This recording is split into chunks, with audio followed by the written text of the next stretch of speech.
Hey, I've been getting all your Facebook posts.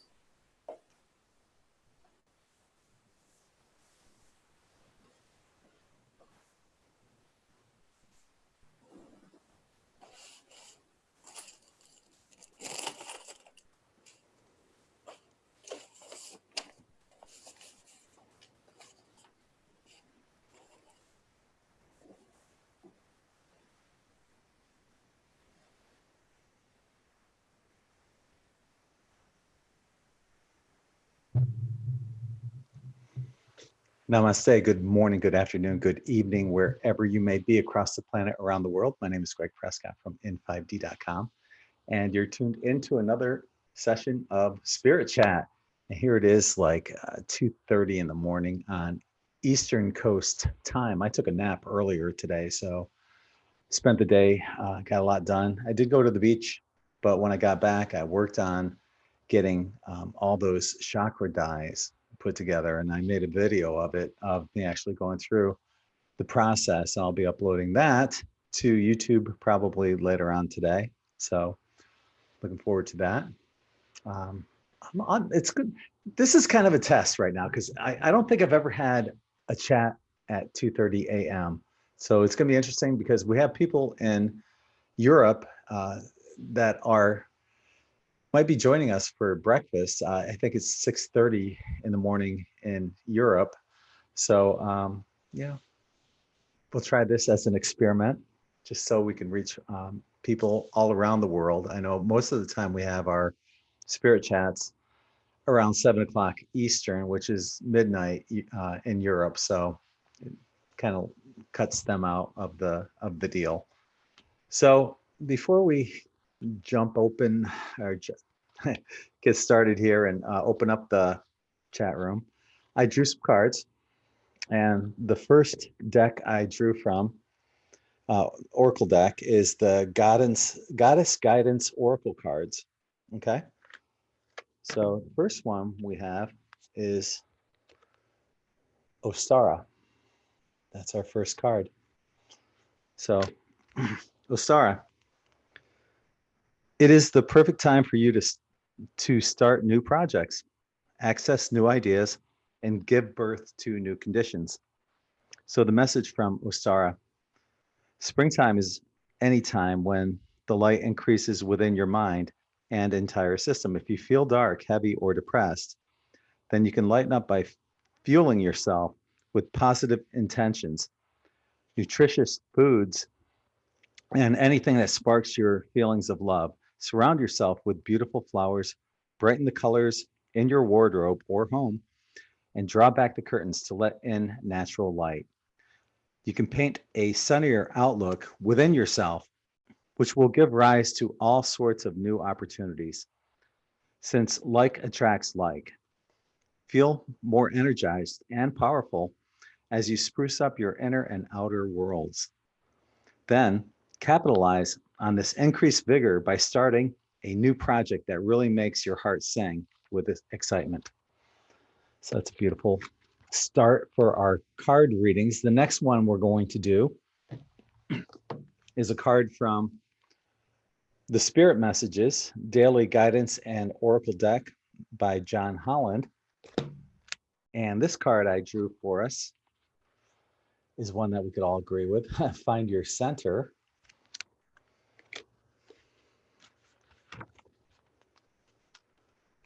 So your outside world is a reflection and a manifestation of what's going on inside you at this time. When the outside world becomes so hectic and stressful that your anxiety starts to overwhelm you, this is an ideal moment to stop and ask, when was the last time I checked in with myself? This card is aimed right at you, this vital time, for many reasons.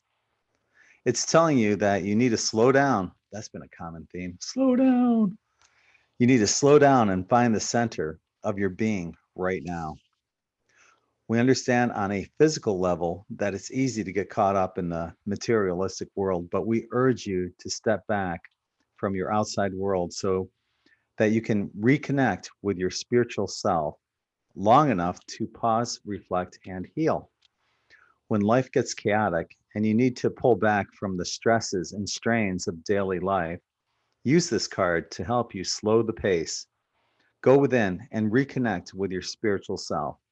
Simply close your eyes, put your hands over your heart, breathe deeply, and say to yourself, find your center. By doing so, you'll connect with your soul, where you'll discover that you're able to let go and gently relax into the present, releasing all those anxieties. When your inside world is at peace, it will be reflected and enjoyed in your outside world with a balanced body, mind, and soul. Beautiful. So find your center, slow down. Which is interesting too, because I drew a tarot card and it was the moon reversed. So on this one, what I'm getting is that there's fears and anxieties that are going on. And it probably, because this is a card I drew for the group, just like all the other ones. But this might be have something to do with the coronavirus. People are concerned about that. You see people going out, panic shopping. So it might have something to do with that. It could be something with an absent mother or a mother-like figure in someone's family. May have something to do with Mother Earth. The positive on this, to me at least, is that, I always try to find the positive in everything, but the moon reverse would be, just be patient, have faith that it'll all work out. So patience, slow down. Okay. So yeah, we have, isn't that funny that I drew the moon and we have the super moon going on. I believe it goes full, it direct at 1:47 p.m. today. So it's a super full moon in Virgo. And for those who've been tracking Mercury retrograde, well, we can kiss that goodbye after the 17th, after St. Patrick's Day. I don't know if they celebrate St. Patrick's Day in Europe or if that's just an American thing. Anyway, I'm just going to take a quick peek here at Schumann resonance. And before I actually comment on that, I'm just going to go over to YouTube and give you guys a quick shout out here. Here's a link to the Zoom chat room if you want to join us here. There you go. Let's do that one. And quick shout out to Corinda and Cryptic, Plastic, Alley Cat, Jenna, Maria, Saiter, I think that's how you pronounce your name, Arts. Well, thank you for joining us so early in the morning here. So what we're looking at is the Schumann resonance chart. And you can see a lot of activity going on, especially at double the Earth's 7.83 is the natural Earth's Schumann resonance. And if you look at the 16, you can see that activity going on right there. And you can still see faint lines too, like right here is one. There's a faint line here at the 24 marker. And we have a lot of green activity going on here as well. Let's take a peek. Let's go here.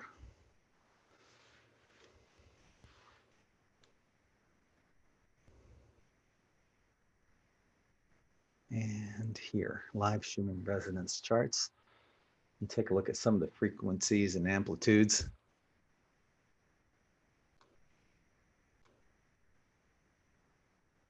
So it got up to, I think that says 40 something on the amplitude,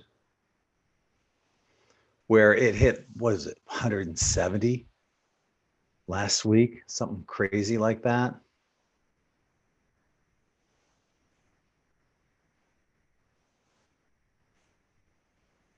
So,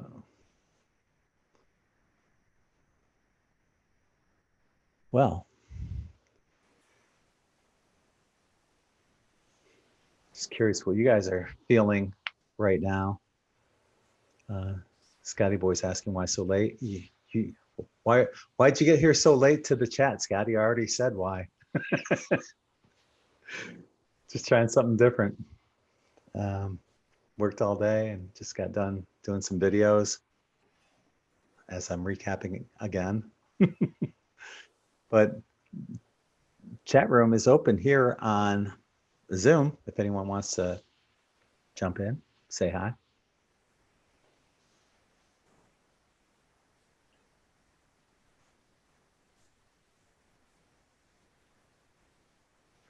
We do have people here.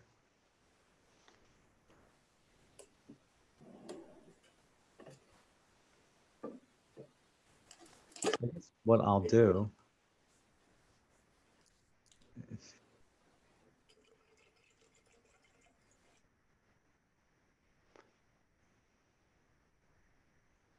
is this. I'm going to cover this because this what an appropriate topic. 12 ways to calm the overactive mind, especially right now during a full moon where people are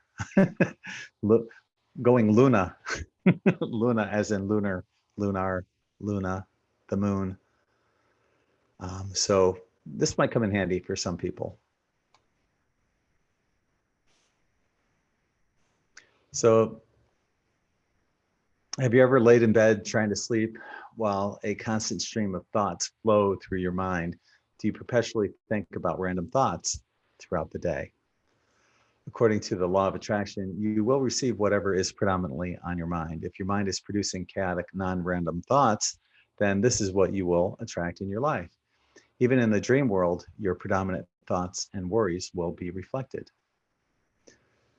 We have been indoctrinated into a society that places ego and materialism above everything else. So many people will end up thinking about these things and how they are being perceived by others. Our self-perception has been hijacked by the mainstream media, who portrays fictitious characters leading the make-believe lives which many people feel they should be living. It is estimated that approximately 75% of the population are extroverts, and virtually all television programming is geared to reinforce the all about me persona while deterring people to look within for answers, which is the key trait of an introvert. And many of us here on N5D are introverts, and we do go in within for answers, and we're less likely to ask other people, hey, what do you think, or what should I do, when we'd much rather find that answer within. Carl Jung defined extroversion as an attitude type characterized by a concentration of interest on the external object, the outside world, and introversion as an attitude type characterized by orientation in life through subjective psychic contents, which means a focus on one's inner psychic activity.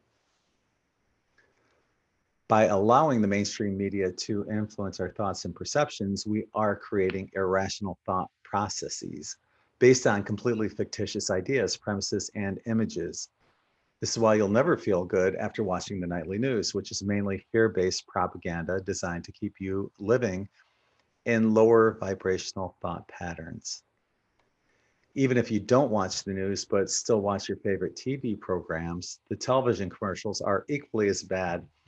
By showing you groups of extroverts leading their fictitious, the fictitious life, the mainstream media is trying to sell you.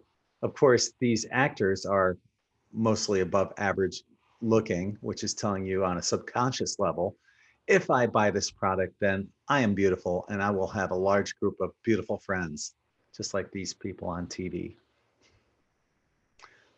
What these commercials are telling you is that you're not good enough the way you are, while reinforcing the overactive mind to understand the difference that never truly existed. We've all heard the expression, time is money. This is why every word needs to be precisely written, and every second is accountable in any given television program. On a subconscious level, we accept the premise as reality, creating additional cognitive dissonance. We end up feeling as if every second needs to be accounted, and we make up excuses for not finding the time to connect with nature or to meditate. The precept of time is equally as fictitious as the BS they're selling us on TV, yet we all buy into time and money. What is not being portrayed by the mainstream media are the mundane moments that we all experience. Much of what the overactive mind is doing is filtering the rational and irrational thoughts, which creates cognitive dissonance. In other words, you may be subconsciously persuaded to believe in these fictitious stereotypes portrayed on TV, newspapers, and magazines, while another part of your subconscious mind is telling you the exact opposite. Your active mind plays out all of these scenarios, and your thought processes dictate the internal chaos that will continue to be reinforced as thoughts create reality through the law of attraction. The mainstream media also refuses to show the importance of connecting to nature. While you see various nature-related programs, the connection to body, mind, spirit, and soul through nature is rarely, if ever, emphasized. Sometimes a social anxiety disorder is the cause of an overactive mind. In this scenario, a person may feel as if he or she is constantly being judged by others. If you are one of these people, then be assured that when someone judges someone else, they are generally insecure about that which they are judging you. In other words, they're detracting attention away from themselves and projecting it upon you. This is their issue, not yours. The best way to handle this is to envision yourself as a mirror that deflects all negative thought patterns from other people and reflects it right back at them. By doing this, you are no longer absorbing their insecurities that they are projecting. So, how can we calm the overactive mind? Here's 12 ways. The first is to eliminate the clutter. And that's probably the easiest way. What are the themes to your overactive thoughts? Many of these thoughts are related to money issues and our economic subservience to the system of control. Perhaps it's time for a change in jobs or to find a job that you truly love to do. The easiest way to determine this is to ask yourself, if there was no such thing as money, then what would I be doing with my life? After having fun or traveling, you'd eventually do something that you love to do. At this point, you try to find ways of doing this, even if it means working a job that you hate doing, while this new activity you might be doing on the side. The worst case scenario is that you spent your time doing something you love to do and helped to eliminate the clutter from the overactive mind. The best case scenario is that you'll find ways to make an income from it and will be able to quit your present job. There's times, and I've done this as an experiment, just a social experiment, because you guys know my background's in psychology. There's times I'm walking on the beach, and because everyone walks at a different pace, I'm just walking, and I'm observing, though, what people are talking about. Number one thing, money, finances, bills, whatever. It all has basically a central theme, though, about money. And that's what, here they are on the number one beach in the United States, paradise, and still talking about money. It's crazy.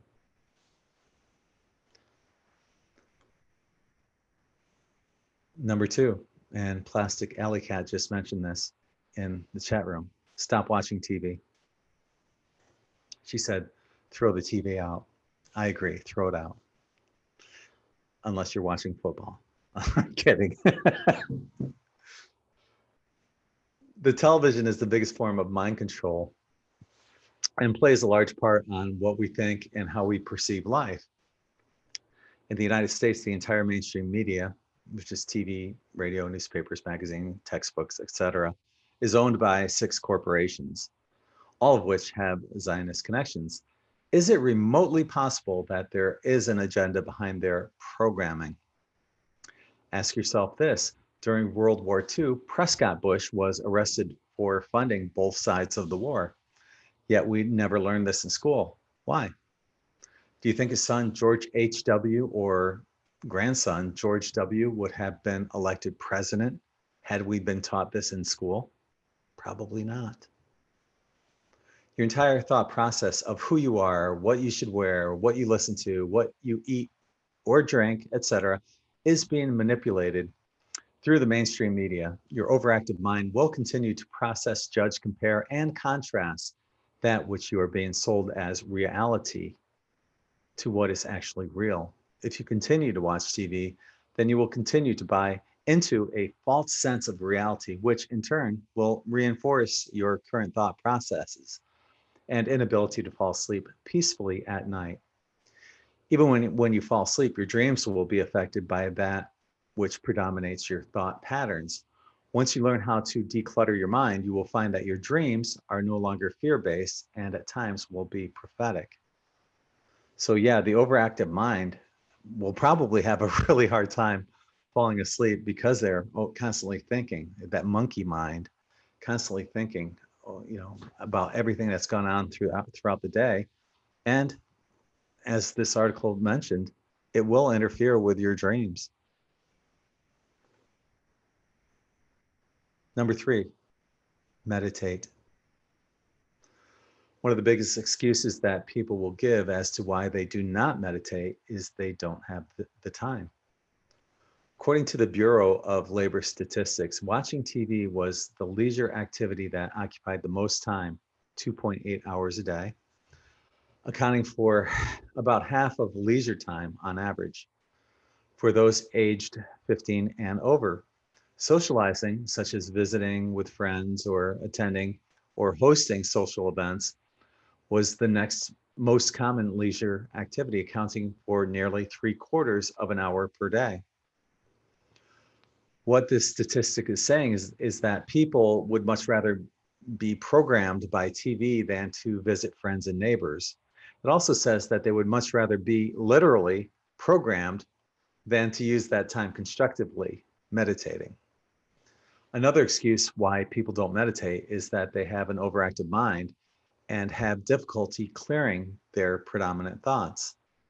There are many different styles of meditation, so one should experiment with as many as possible and either find a method that is conducive to eliminating the clutter or to create one where they are able to find that inner peace. The meditation that I recommend to those with an overactive mind is called an open eye meditation, which you can find here on In5D. I'll leave a link in the more info section, where you place 2 objects approximately 6 feet apart from you on like a 45-degree angle. So it'd be going out like that. While trying to focus on these objects, your mind will not be able to process any other thoughts. I also suggest to try this technique for more than 5 minutes, as many people will easily give up way too quickly.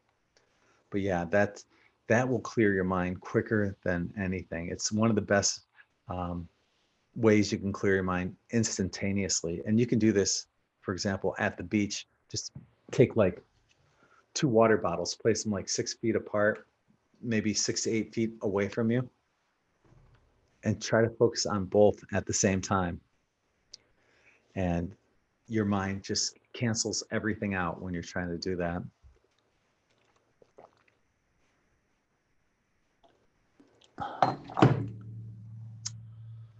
Number 4, remove the ego. Many people will live their entire lives never knowing who they truly are while pretending to be what society expects them to be. We've been talking about this on our spirit chats.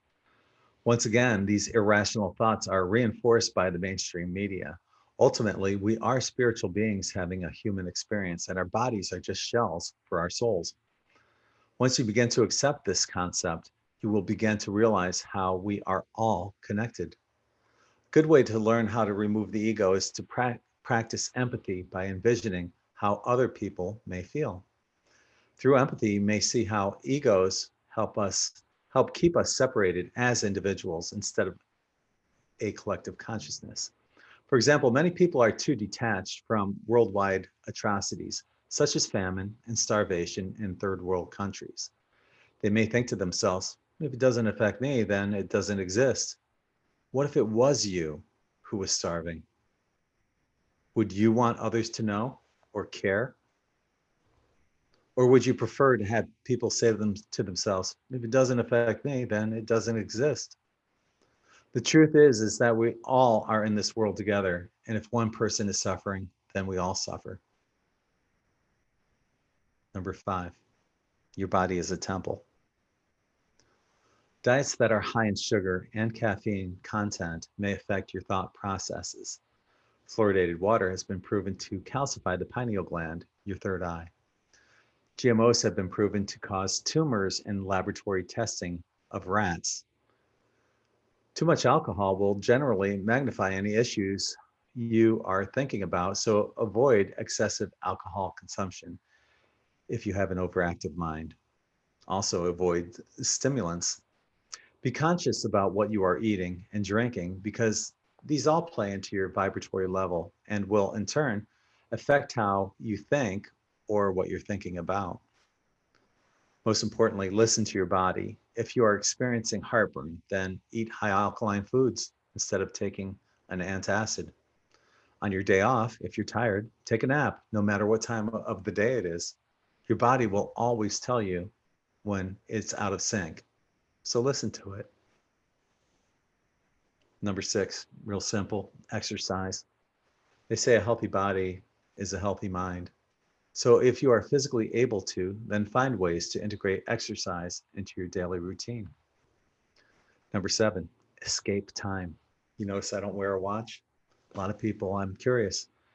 I'm going to ask you guys on YouTube chat, type in yes or no if you wear a watch. My answer would be a big no. I haven't worn a watch. Gosh, I think since I was 18, a long, long, long time ago. So we're already getting our nose in here. Yeah. lots of no's for wearing watches. So on your days off, learn how to escape time. In this article, I'll show you 9 ways to do this. Time keeps us locked into the constructs of the work week. So on your days off, don't look at your cell phone. Don't watch TV because TV is all scheduled in time blocks. And just wing it in regard to any activities for that day. Try not to place any time constraints on this particular day's activities. By escaping time, you're also getting away from the matrix that keeps us all entrapped as economic slaves to the system. So this will help eliminate the overactive mind through thought processes by giving it one less thing to think about. The next time you have a week of vacation, try listening to your body as to when to go to sleep for the entire week. If you feel like taking a nap at 3 p.m., do it. Stay up as late as you want and go to bed when your body tells you that it's time to go to sleep. You'll find that you'll be able to fall asleep easier and much faster when you listen to your body. Number 8, have fun. Start doing things that you truly enjoy doing. Let your mind focus on fun instead of trivial items that are out of your ability to control. You'll find that your thought patterns will change drastically when you are doing things you enjoy. Number 9, release the need to control everything. This is one of the huge things that a lot of people in this genre will have a hard time with, especially those who are type A controlling people. They feel the need that they have to control other people. And I've been going through that. My mother was that way. Most of my relationships have been like that. So I'm learning how to deal with it from the other side. So many people with overactive minds will have the need to remain in control of most everything in their lives. It is very difficult for a controlling person to relinquish control because they feel that if they do not have control over their circumstances, then they have no control over themselves, which is not true. Events will come and go whether you control them or not. All you need to be is responsible for your own actions. When you begin to start controlling other people, you are creating more things to be concerned about, which in turn will feed the overactive mind. Start a journal, number 10, or dream diary. One way to release the constant flow of thoughts is to start a journal or dream diary. By simply putting it in writing, you can provide yourself with a simple outlet to help eliminate the clutter in your mind. Number 11, live in the now. The overactive mind is constantly thinking about the past or future. By living in the now, you will be able to release that of which you cannot control. This doesn't mean that you can instantly become unaware of what has happened or what is about to happen. It is more of a realization that the past cannot change and the future hasn't occurred. So why waste time thinking about it? And number 12, connect with nature / ground. Find the time to connect with nature, whether it's taking a long walk in the woods or at the beach or wherever brings you inner peace while being immersed in nature. While in nature, try not to think about everyday life and simply appreciate what nature provides. Try listening to the cadence of the wind or from a babbling brook. What animal or bird sounds do you hear? Ultimately, you're going to want to seek balance. And that's been one of my biggest lessons, especially as a triple Libra. You know, Libras are constantly seeking balance. Being a triple Libra, sun, moon, and rising, all in Libra, means when I jump into something, I'm head first, but it's over here on one side or over there on the other side. And to me, it's about finding that inner balance. It's probably why I'm a workaholic. And I've tried. I can't get away from not being a workaholic. And I hope that doesn't affect my heart again. But at least I'm finding work that I really enjoy doing, like this. This is just family getting together. It's not work. So in regard to balance, an overactive mind is a sign of imbalance and can be corrected, but one must want to see the change within themselves in order for this to occur. There's also a saying, as within, so without. If your body needs rest, then so does your mind. If your mind is constantly processing activities, events, and possible scenarios, it will resist sleep by continuing this process, despite your body telling you that you are tired. This is why it's so important to listen to your body. By eliminating the clutter, you will find that in the worst case scenario, you will continue using your overactive mind in a positive way without fear or the need to control others. You will also have an increased sense of intuition, an easier time falling asleep, and your dreams will become more prophetic. So, does anyone here on Zoom have an overactive mind?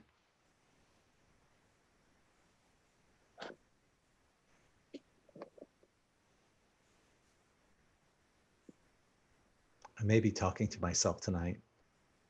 If that's the case, I'm not good at talking by myself. So we'll probably be ending this really quick. Well, here it is, like, gosh, where is it here? It's 2:05 a.m. in Alabama, and I'm up because I just have this energy now that I mean, like, I went out today for the first time in like 2 years and spent over 3 hours on a hiking trail overlooking my hometown and just, talking to people and zipping around on my scooter. And I feel like I just recharged my battery, and, I'm a little drowsy, and I do have to get up actually in a few hours. I have an appointment I have to go to, but, I'm not worried about it. When I'm ready to go to bed, I'll go to bed, and, I'll get the rest I need. That just seems to be what happens now. So Did you nap at all today? Pardon? Did you take a nap at all today? Yeah, I took about an hour nap, which for me is, I mean, that's usually I'm about a 30 to 45 minute kind of napper. So anything over that, it's a really good nap. Yeah. And, Yeah, I got a nap in too. It felt good to get a little sleep in like that, but I'm yeah. not tired. And I figured, what the heck? Let's have a spirit chat early in the morning. It was actually weird, Greg, because I was sitting here thinking, I wonder if Greg's going to be doing anything. And damn, that message opened up. And I go, damn, okay, I'll Right? stay up another half hour just to see what's going on, Right. Well, this is the first time I've done one this late. So Yeah, I guess I can turn my camera on too. I'm here trying to keep it down. My one of my cats just scurried off. She was taking a nap behind me. Mhm. And can you see my pyramid back there? Yeah. Hang on. Let me get you a solo on here. There you go. Yeah, I mean it's pretty awesome. And when I took a nap, I was napping under that for like the first time, and that's another reason I think I have like all kinds of extra energy and just full moon.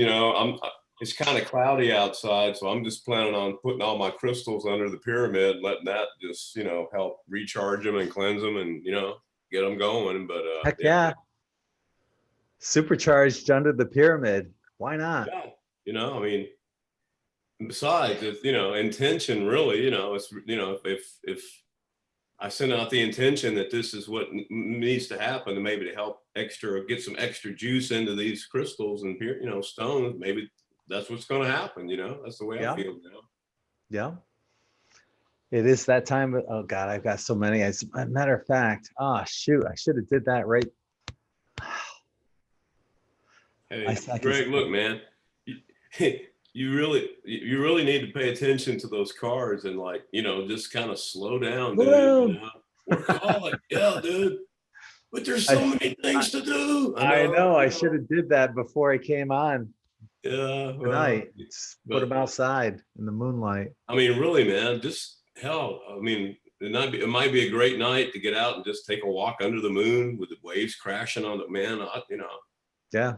That's my happy place. I showed you guys, and I mean, I can close my eyes right now, and I'm there. I can smell the air. I can hear the palm fronds rustling, the ocean. I mean, the constant 20-knot wind coming in off the ocean, and looking at the moon on the horizon. And hey, I'm curious. Does your cat enjoy laying under the pyramid?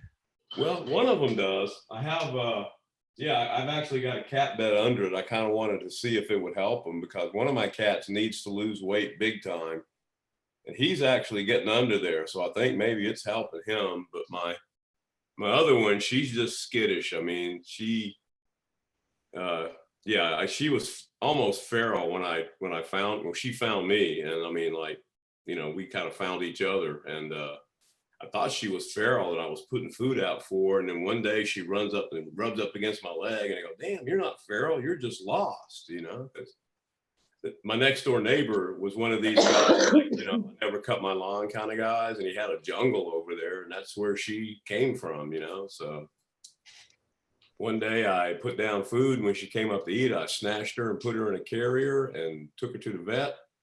It's a good thing, because that night it snowed about 3 feet, and the temperature got down to -15, and I don't think she would have survived if that hadn't happened. Wow. So, Nice. Well, she's actually, I think she's my soul animal. I mean, just we have this connection, but she's afraid of everybody else in the world, so. Before I moved to Florida, we were coming down here. My ex-wife and I were coming down to look at a place to live, and I had an interview that I had arranged. Mm-hmm. And the day or two before we were to fly down, I found this feral cat in my garage, and it's a little tiny kitten about that big, just really tiny. And it just looked so cute. I picked him up. I finally got him. I got him to come to me. I picked him up, and I went to give him a little kiss, and he swiped me under the eye. Oh, man. And he gave me a black eye. Oh, no.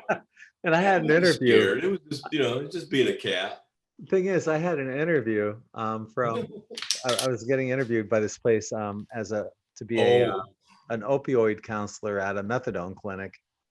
And so I go in there with a black eye. And I'm like, I swear I wasn't in a fight. It was from a cat. But the guy goes, yeah, right. Blame it on the cat, right? yeah. But the funny thing is, I ended up getting that job. That was my first job here in Florida. So Cool.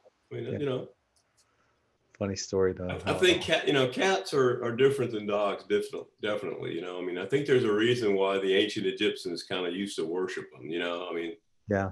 I think they're connected in a way that no other animal is. I mean, and also, you know, I mean, look, I shared something with my friends on Facebook. This photographer was down in like Africa somewhere taking pictures, and he decided to take a nap under a tree because it was hot.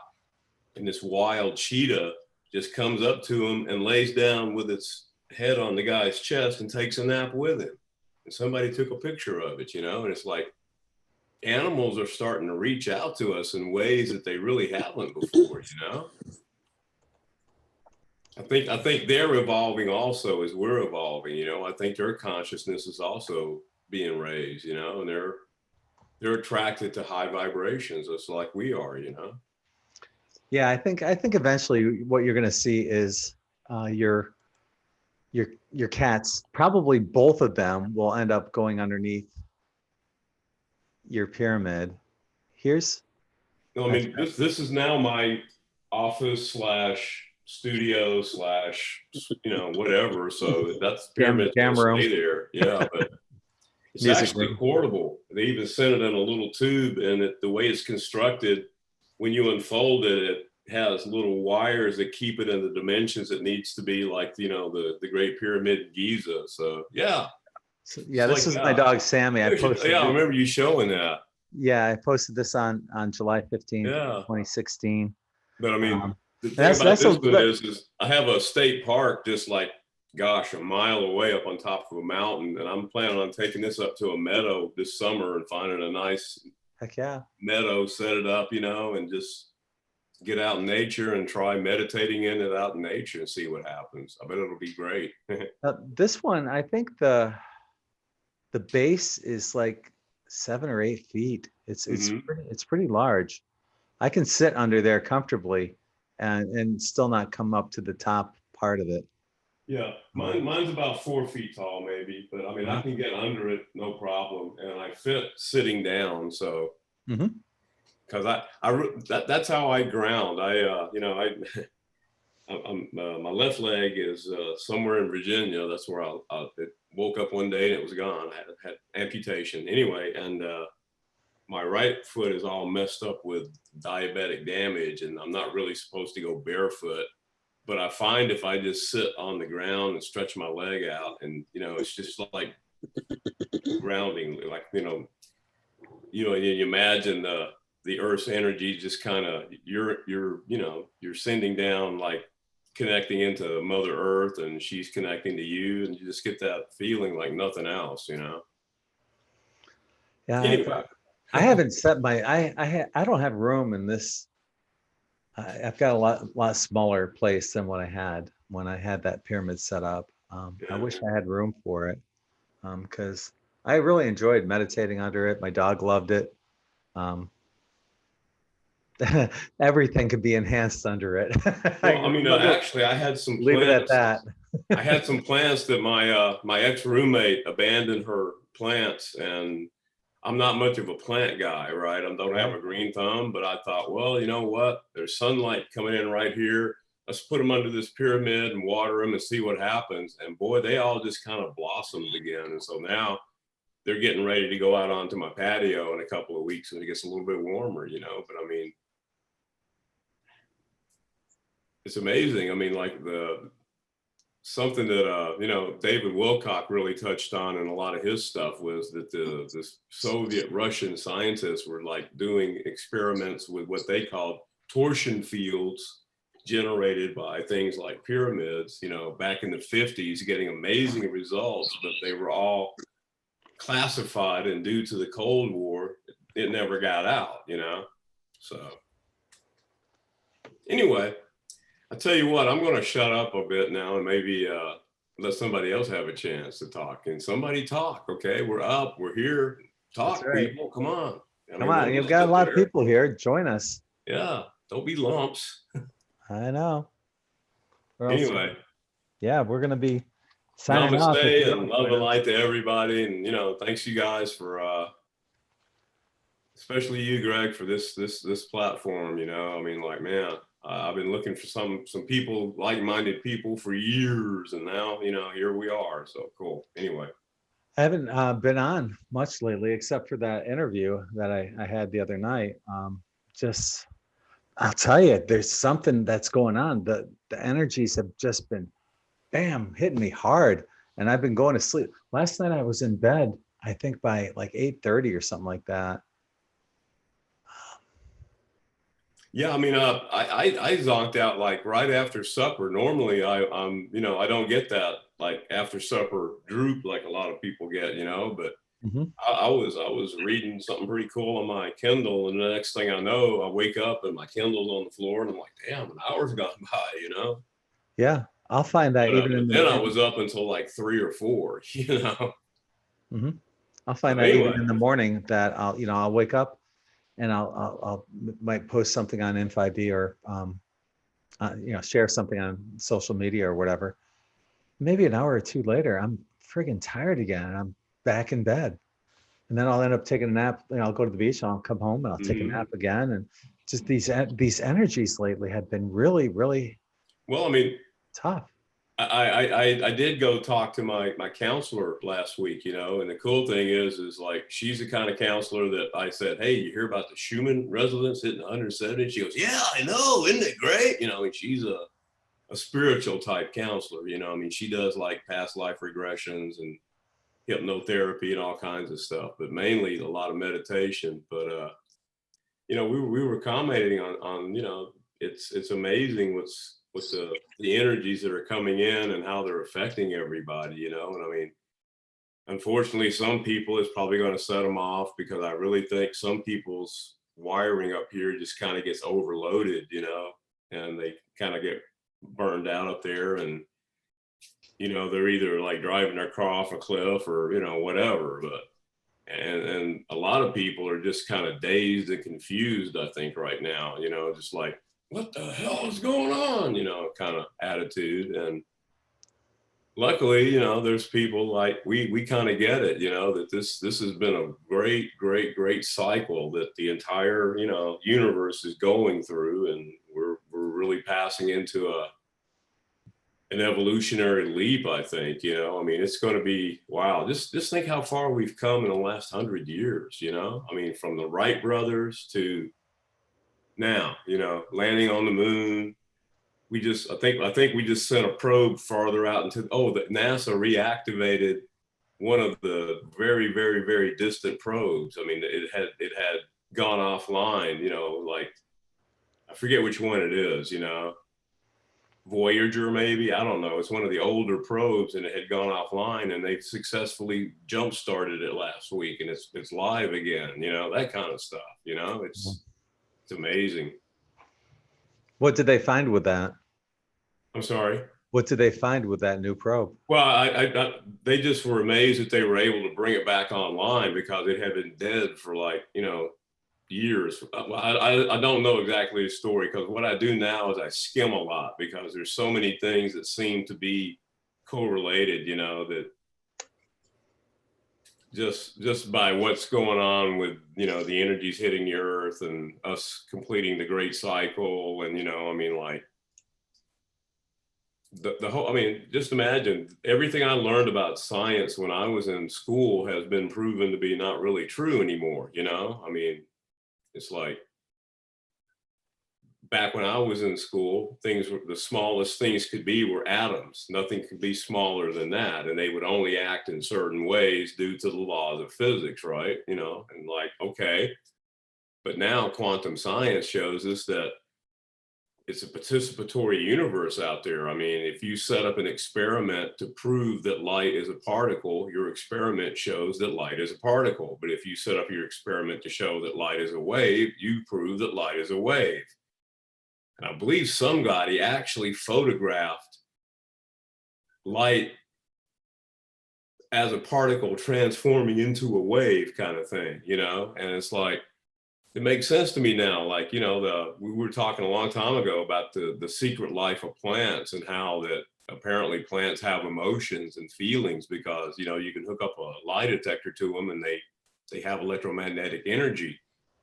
And of course, it was all debunked after it came out because guess what? All the scientists set up their experiments to prove that it was going to be debunked. So therefore, that's what they proved. You know, that's what the universe does, right? Makes sense, kind of.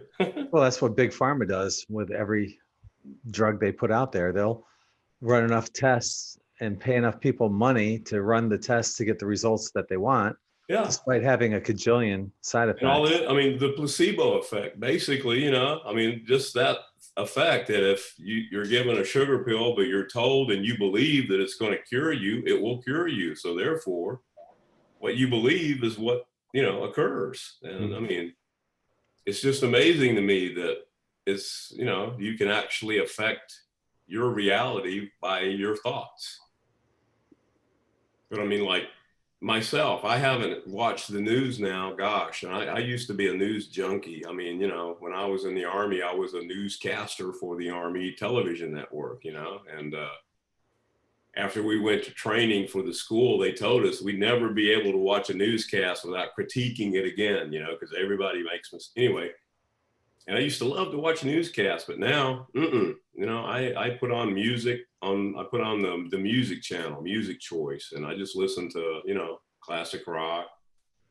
Sometimes I listen to the old punk stuff, you know. I was in I showed you guys, I was in a punk rock band once a long time ago.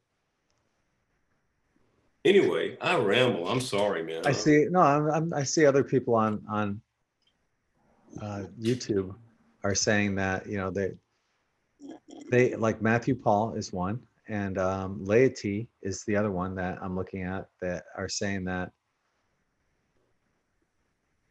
they went to bed 15 minutes later. This is what Laity's saying. The same thing happened to me. I woke up at 7 a.m. 15 minutes later, went back to sleep, didn't get up until 5 p.m.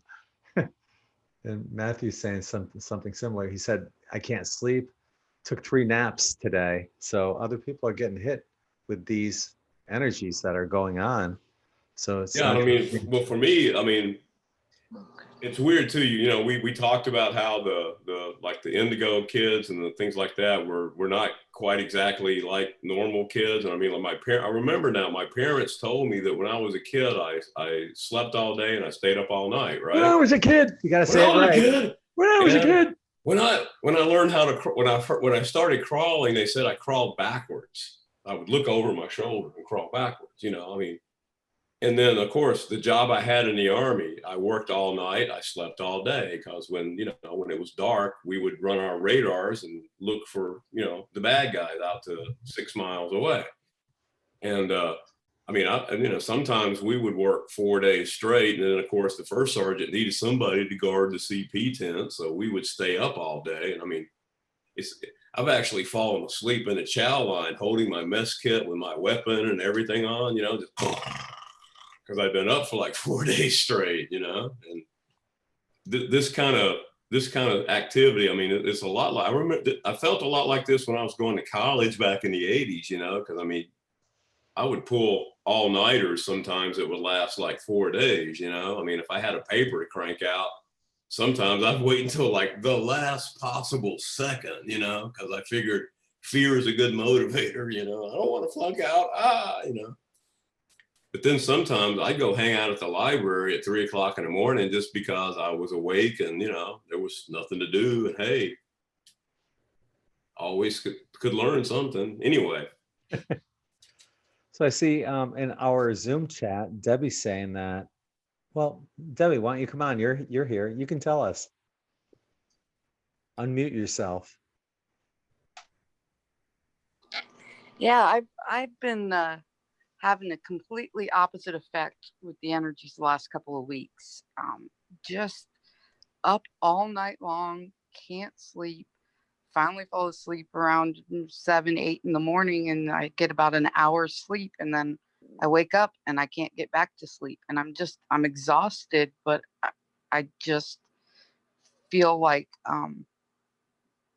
I can literally feel like the vibrations in my body higher than they used to be, and I feel all the energy inside of my body, but I'm exhausted and I just want to sleep, and I didn't know if anybody else was experiencing that type of effect from the energies, or if it was just something that my sensitivity to it is causing.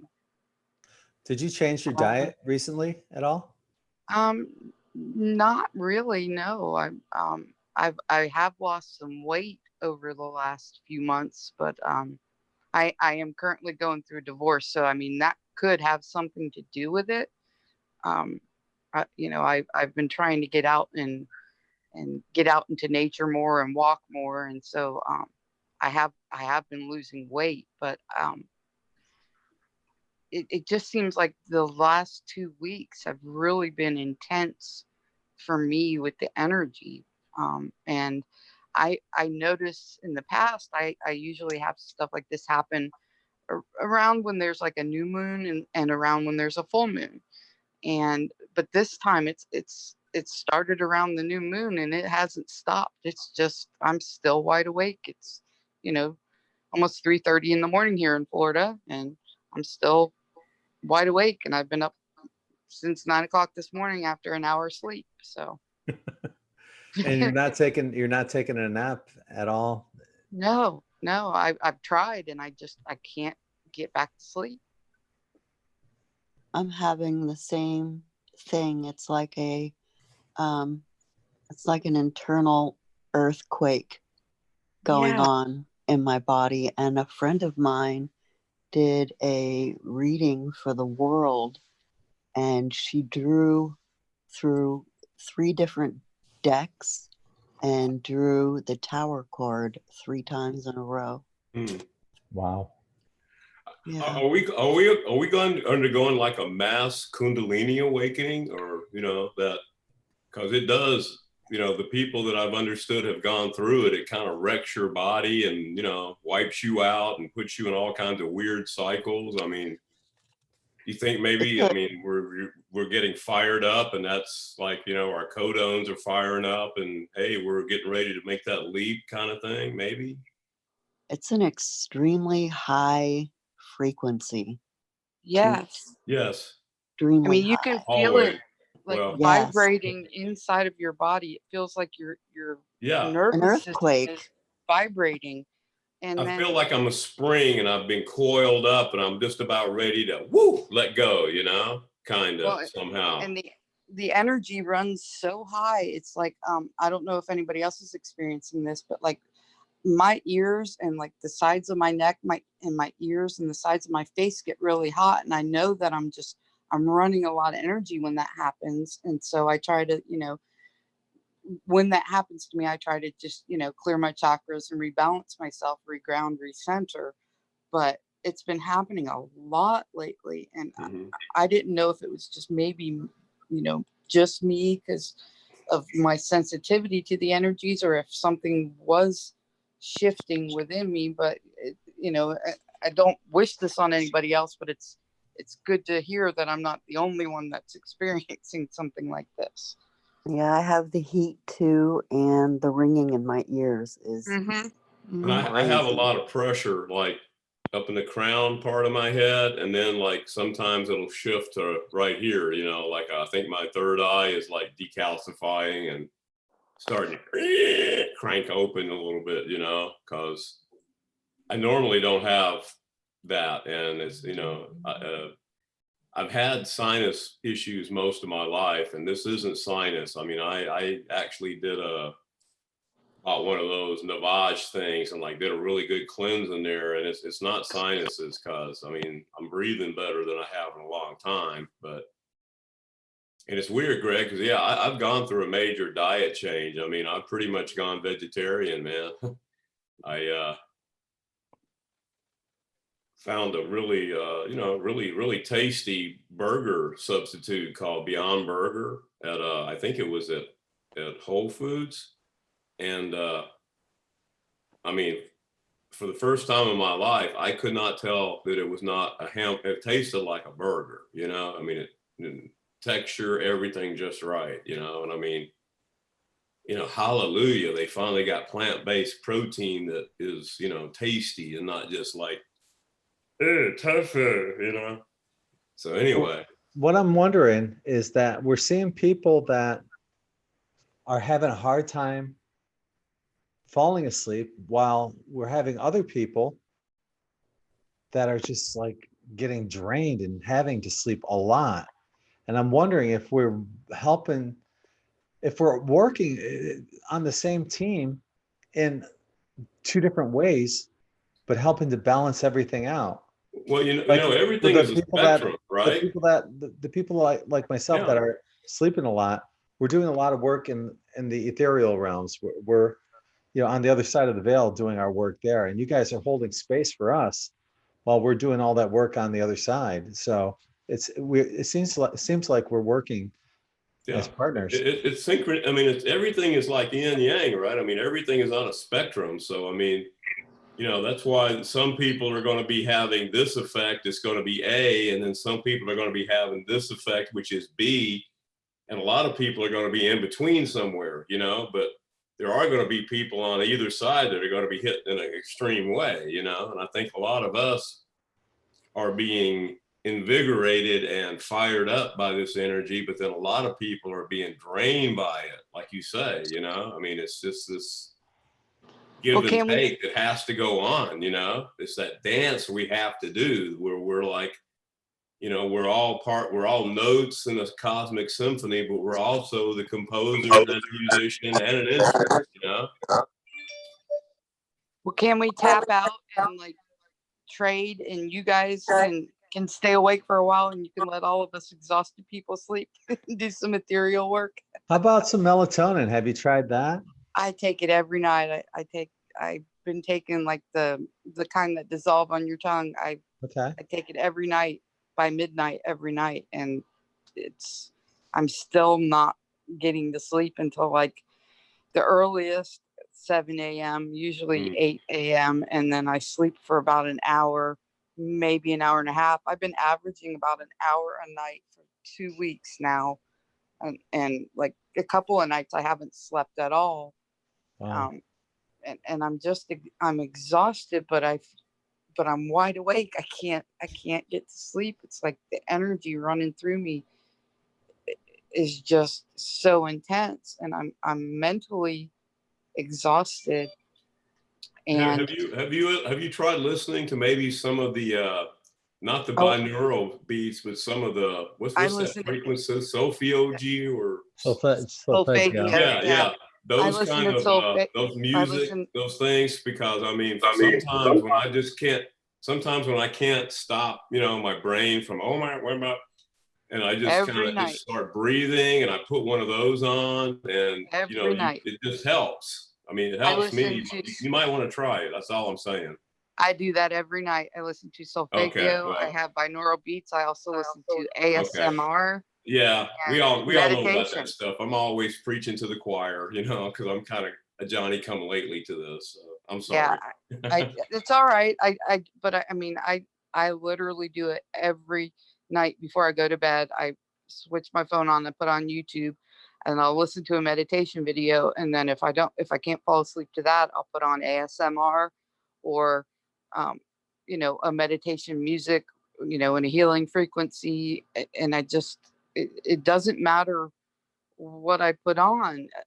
If I'm not in a if I can't get into that sweet spot where I can fall asleep, it doesn't seem to matter. It's just the energy is just not allowing me to, um, I guess, wind down enough to rest. And when I am sleeping, I'm not consciously aware that I'm dreaming, or, you know, I don't remember when I'm waking up because I'm not getting, you know, a deep enough sleep. So it's just like I said, I've experienced this before. Did I lose you? No, we're here. I was going to make a suggestion. Here, just go to my N5D page and click play all. That'll put you to sleep. Okay, I'll check that out. I'm kidding. Oh, I thought you were serious. I'm like, okay, I'll try anything. I need sleep. I'll try Like anything all right my now. past shows will put you to sleep. I thought maybe you had like a meditation playlist or something on there. Actually, I do. Well, It's funny you I said will. that. I just put that. I just put one together, a meditation playlist. We'll see. It was meant to be. I was supposed to be here tonight. It's on here somewhere. I don't know. I've got playlists. It would be under the playlist one tab. Okay, I'll Yeah. check it out. Yeah, Thank you. Thank you. you're welcome.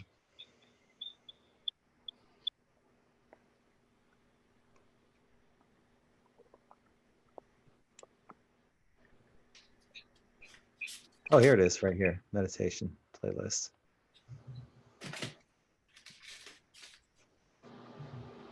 Is that on the YouTube site or on the N5D website? YouTube. Okay. Yeah. So yeah, there's a bunch of different meditations on there. There's one where I videotaped it snowing when I was in upstate New York. Just a nice meditation for that. There's another one, Mount Shasta, just watching the clouds on Mount Shasta go by. Yeah, so Mount bunch of different Shasta ones. has some intense energies, though. Some Yeah, seriously root intense chakra. energies. I know what you're saying. I know what you're saying. That's the root chakra of the world. So yeah. Anyway, give it a shot. See what you'll find something there. Hopefully that helps you fall asleep. Thank you, Greg. I definitely check it out. You're welcome, Debbie. Matthew, what are you doing awake? I can't sleep. I took a 3-hour nap today. A 3-hour nap. 3-hour nap, and then I woke 3 up at 8 o'clock at night, and then I don't know. I was talking to Bella out in Washington, and I was just tossing and turning, and I happened to look at my phone, and 40 minutes ago she had texted me that you were on live, and I was just like, "What? What's Greg doing?" And then as soon as I got on YouTube, I got a ringing in my ear. I don't know. I feel like something, I don't know. I really am tapping into like the earth and the world right now. I really feel like something's going to happen in the next couple weeks, if not this week. I mean, Isn't it really interesting though that out of all, okay, so we have people that are sleeping at all these weird times and we're up. Then we have those people who are up at all these weird times and they're up. We're all up together at this time. This is kind of weird. So what's going on? Why are we all awake right now at 3:39 a.m. here Eastern? I don't know. The energies have just been all, I mean, Gary, you've seen my Facebook posts in the last couple I days. know, and I feel the same way, dude. I mean, it's like sometimes, and you just gotta laugh, man. I love your attitude. You know, I mean, like, let's laugh about this. Let's not worry about this crap too much, because I mean, if I we know let it that. get to us and we get too serious, man, we're just gonna get off track. You know, Yeah, totally. that's why I've been making those posts for you guys, because I'm like, we got to try to have some fun with this. That's why I made that movie trailer last night about. Yeah, I just been having some You got fun. a great sense of humor, dude. I like that. Yeah, I just want to make people laugh, because I know how tough it's been on everybody lately, and especially myself. And I'm like, I'm trying to just, if I can make people laugh and everybody enjoys my sense of humor, then that makes me feel good too, so. No, you're just spreading really positive energy, I mean, that's what we can do, I think, to really help everybody, I mean. Great, you debuted in my movie trailer, by the way. I had to put in 5D on there. Awesome. Okay, that's good. Hey, let's get that word out there, right? Yeah. Yeah. But I'm actually, I'm starting a new journey this week. Actually, I'm actually flying out to Washington to go stay with Bella for a little bit. she's got a cabin up in the woods and everything in the mountains, and it's quiet up there, and I'm going to go really deep within. And she's opened her house to me and everything. She's like, you can do whatever. She's got bowls, singing bowls and crystals, and I'm gonna go up there and try to tune out for a little bit. Good for you. Good for you. Enjoy that, man. Yeah, I haven't heard anything from American yet either, so I'm like, well, I don't know. I don't know what's going on. I don't know if that's a reason. It's probably just as well because right now we're still in Mercury retrograde until through the 17th. So you don't want to really let it go. Let it go for like another week or so. Don't worry about it, man. If it's meant to happen, it's going to happen. You know, it will happen. Like, if you still have positive vibes from that interview and stuff, man, just let it go and put it out there, and But I'm thinking about doing the same thing you're thinking about doing, Matthew. There's the Cheehaw Mountain here in Alabama, the highest point in Alabama. It's not that high, but it's the highest point here. And they have like really cool cabins and stuff there. And I'm going to go ahead and reserve a cabin, I think, for later this month after the Mercury retrograde's over, and just get out there and spend a couple of nights and just, get under the stars, get away from the city, man, and just really go inside and get centered and grounded. Cause I'm like you, I think something really big is about to happen really soon. Yeah, I feel it. I just do. And yeah, I mean, Gregg, without your channel, I would have never met Bella. She reached out to me. She saw me live on one of your chats one night. And I think, what you predicted, that your, groups are going to start forming soon, and here we are, we're meeting up. And I think Phil said something to her that he would like to see us. So we might take a ride up to his place. He just joined us right now on Zoom. Phil. Yeah. So awesome. I love that. I love how people are making these connections. Yeah. Now we're actually meeting up, and Bella and I have big plans. We want to end up in Bali one day. Hell yeah. Now I was also wondering, maybe because today was the first day of the spring forward, so it says 3:43 right now, but it's actually like 2:43, right? Right. What our bodies are saying. So I wonder if that has something to do with it, along with the full moon, along with all the energies that are going on, along with the Schumann resonance. Phil, why aren't you asleep? We have all of our regulars on, and it's how late it is. Well, it's not. Well, I don't know how late it is actually. Let's see here. For you, it's 12:44. Yeah, 12:44. Yeah. It's 3:44 here on the East Coast.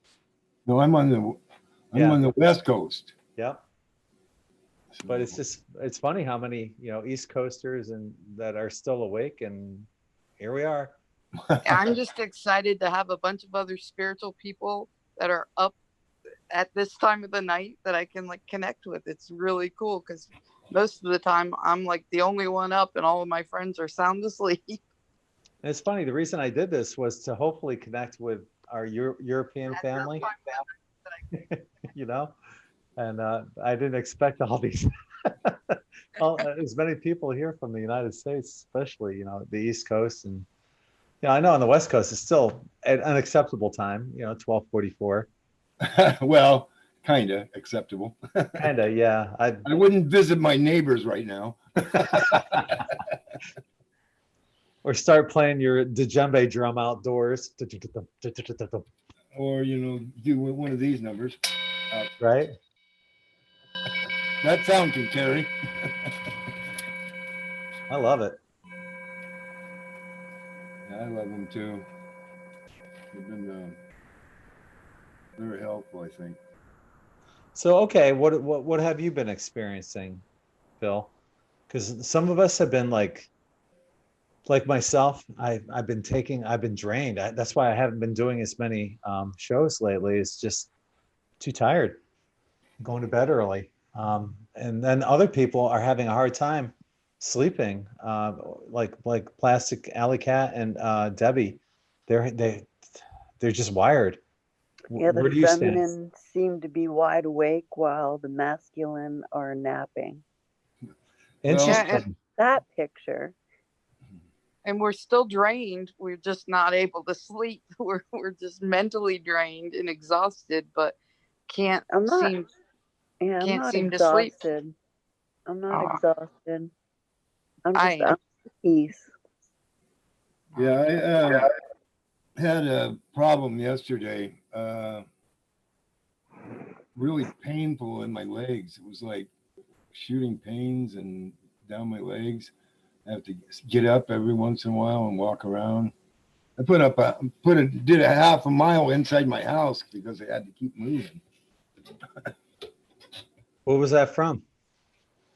Well, I don't know. I mean, because I'm having to take the bus and I'm doing a lot more walking, but I don't know. I don't know why it was, because that had been a couple of days before that, and it just, for some reason, it started hurting. I don't know. And finally, it quit. But and I did take a nap. I'll admit it to get rid of it. I actually did the thing where I turned my head to the south, and that's supposed to help make Feng me shui? Yeah, if your head's normally my head's facing north, and then I'll do if I take a nap in the middle of the day, I go with my head south. So I'll just flip the pillow over to the other side and go that way. In feng shui, where is your head supposed to be at night? I think south. There's something to do if your head's facing north, something to do with the magnetic pole or something like that. Yeah. It draws all your, I don't know, something like that. So that's what I did too, Phil. I moved my bed around to face south so I can sleep better. I tried that. It's kind of working, kind of not. I don't know. Yeah. Well, what I heard is you only had to do that about 15 minutes a day to get yourself realigned. So I normally, like I said, I sleep pretty well with my head in the north. But then I'm from the north, so.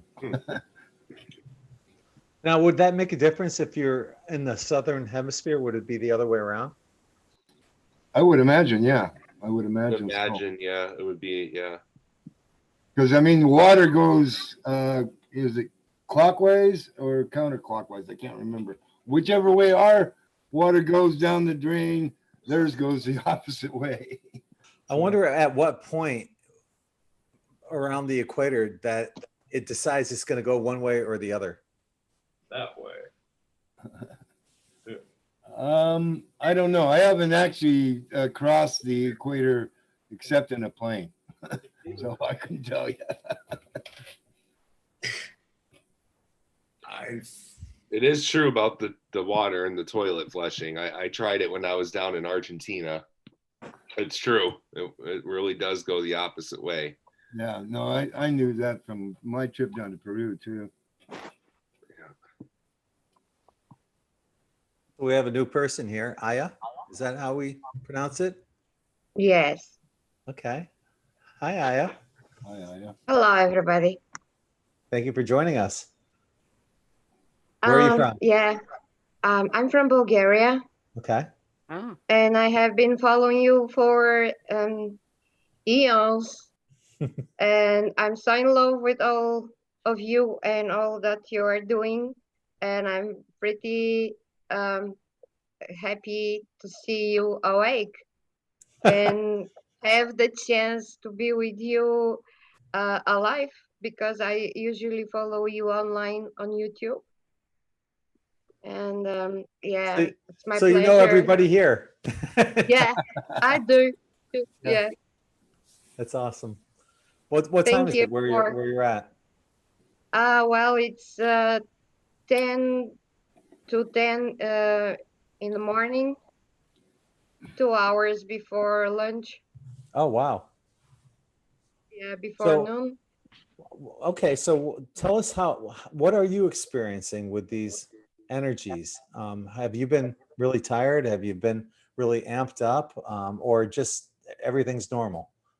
What are you Well, To be honest, I feel energized maybe most of the time, maybe because I'm a vegetarian since age of 15, and I do believe that it matters the way you behave towards your health matters a lot.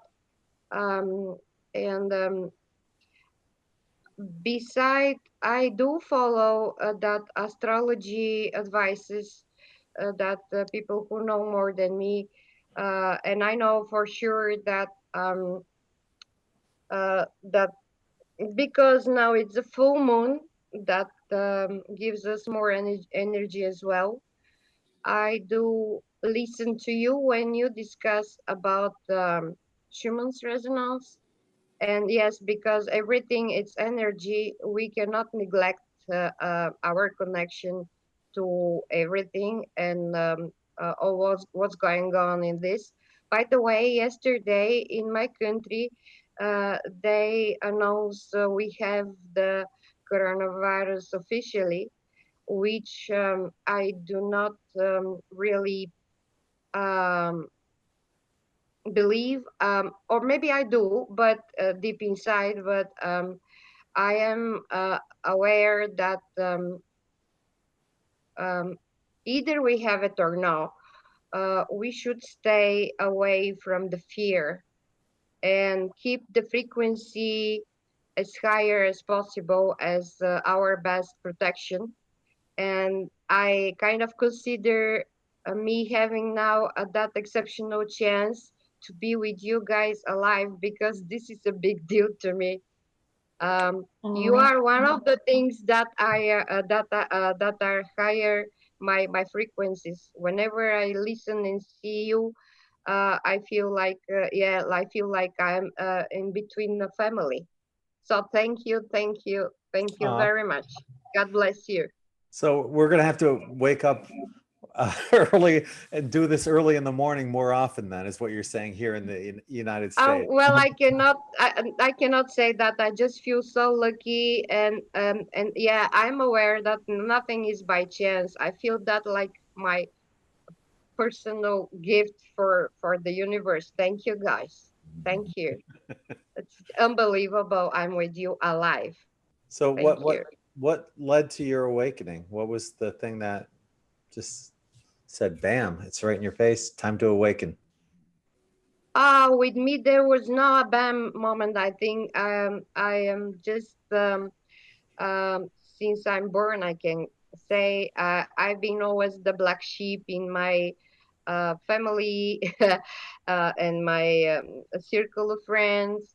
I've been always strange to them with all my behavior and thoughts and yeah, whatever I'm thinking and doing. And that's why I consider you family since the day you decide to create it. I feel like, oh my God, there it is, my family comes. It exists. I don't feel alone. There are many cases I have on my own happen to me. And uh, a lot of your other how to say appearances whenever you was talking about things and I was kind of talking inside myself like uh, talking and I say like if one day I have a chance I have to share this with them, I have to share this with them, and now there are so many things I wish sharing, so no one is coming to my mind really because I'm excited yet.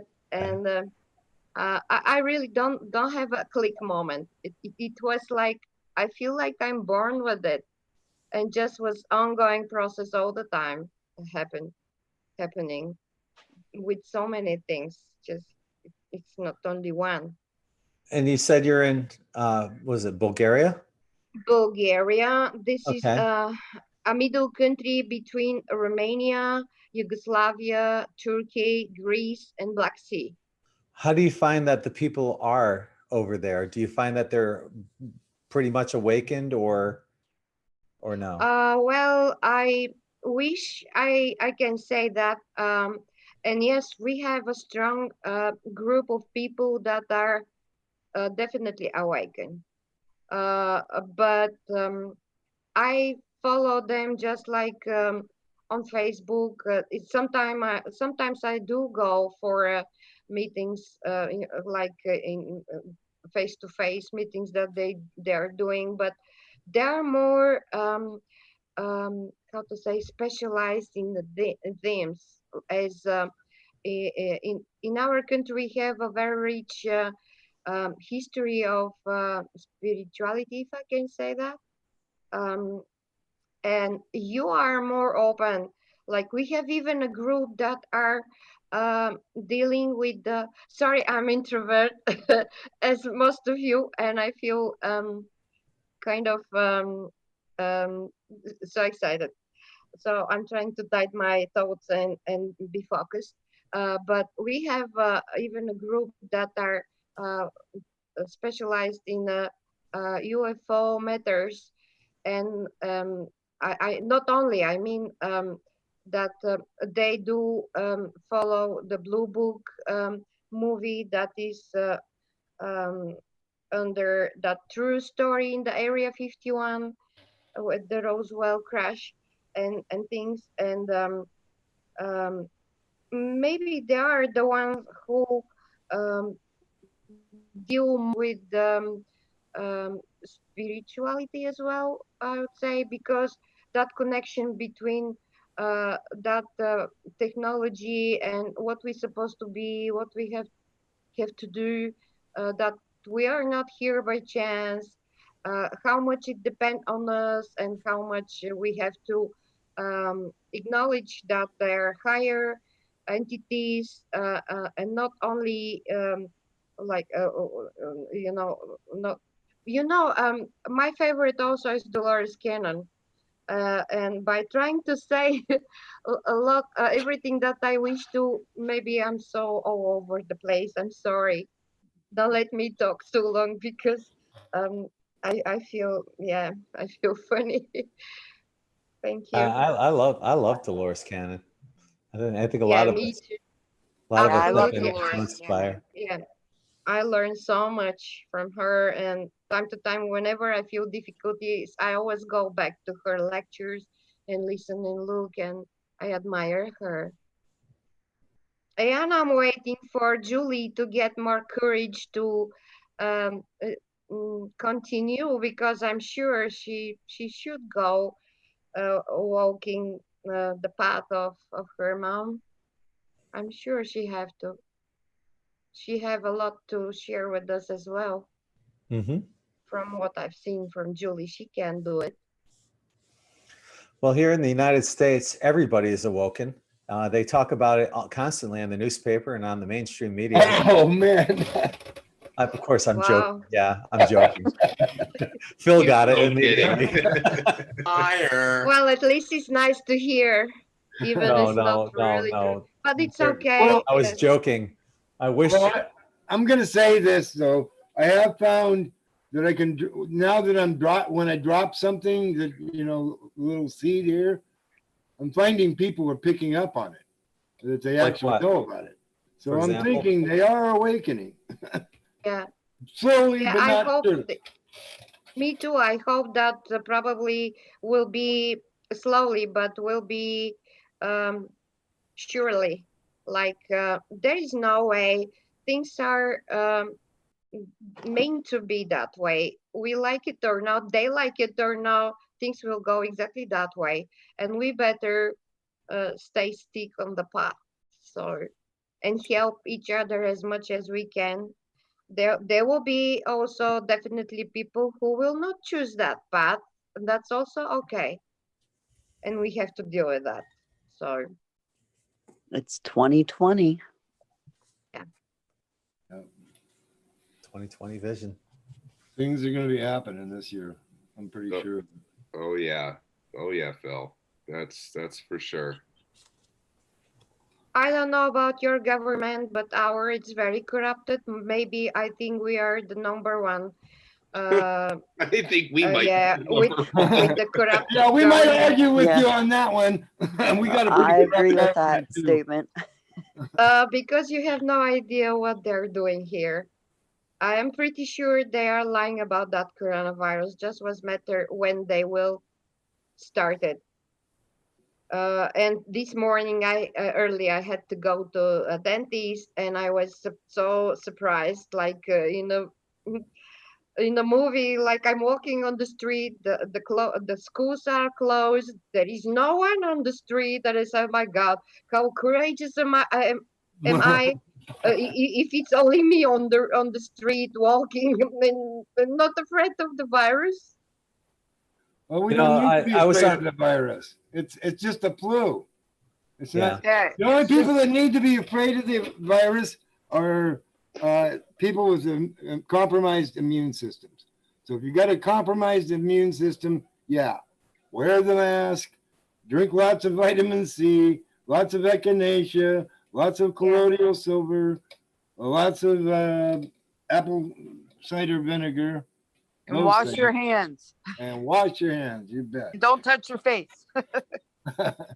I was on a And you know video what? yesterday and watching this video, or it might have been the day before or whatever. It was recently though, and she asked the same question I asked on my video a couple days ago. Do you personally know anyone with the coronavirus? No, My no, no, friend's no, no, no, no. dad. Not one person on her video or on my video personally Yeah. knows anyone.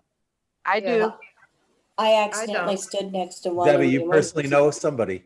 Yes, my friends, Corinne and Morgan, their father, who has a compromised immune system right now because he has tumors in his kidney and bladder, and we've been sending healing to him.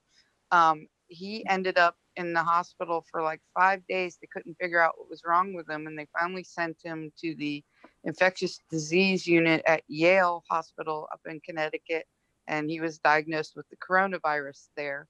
Hmm.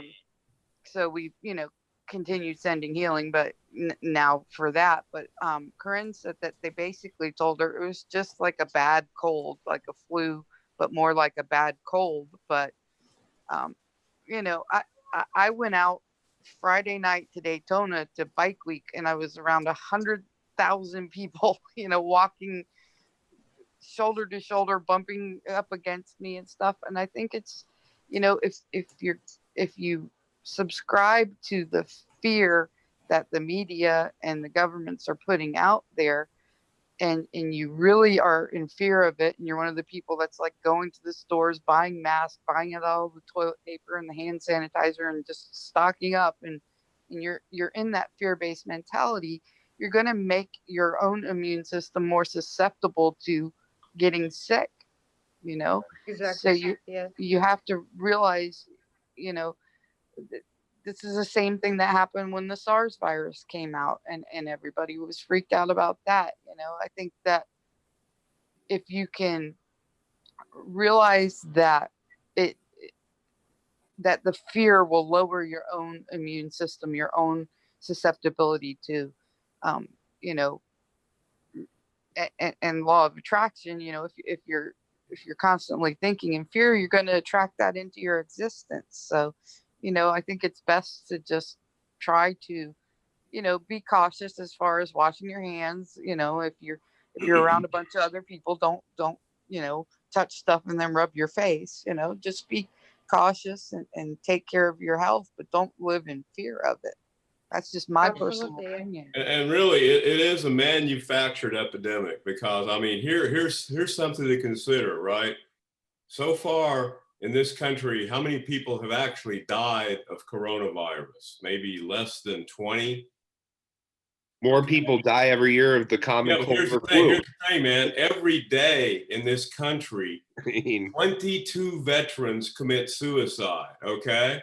Yeah. In other words, that's 22 per day. That's like 100 a week. That's 5,200 a year.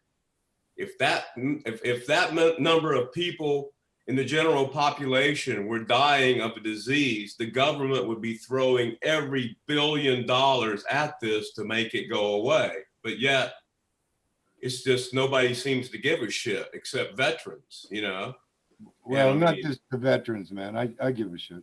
That bothers me. I'm just saying, that 22 veterans every day die, and you don't hear anybody complaining about it. And, you know, oh my God, we've got to fund this. We've got an emergency. It is an emergency, you know, an entire generation of Gary, young men and young women. absolutely. It's not just Yeah, men, it's the you're women. right. Everything is pre-planned. And yesterday, Yeah.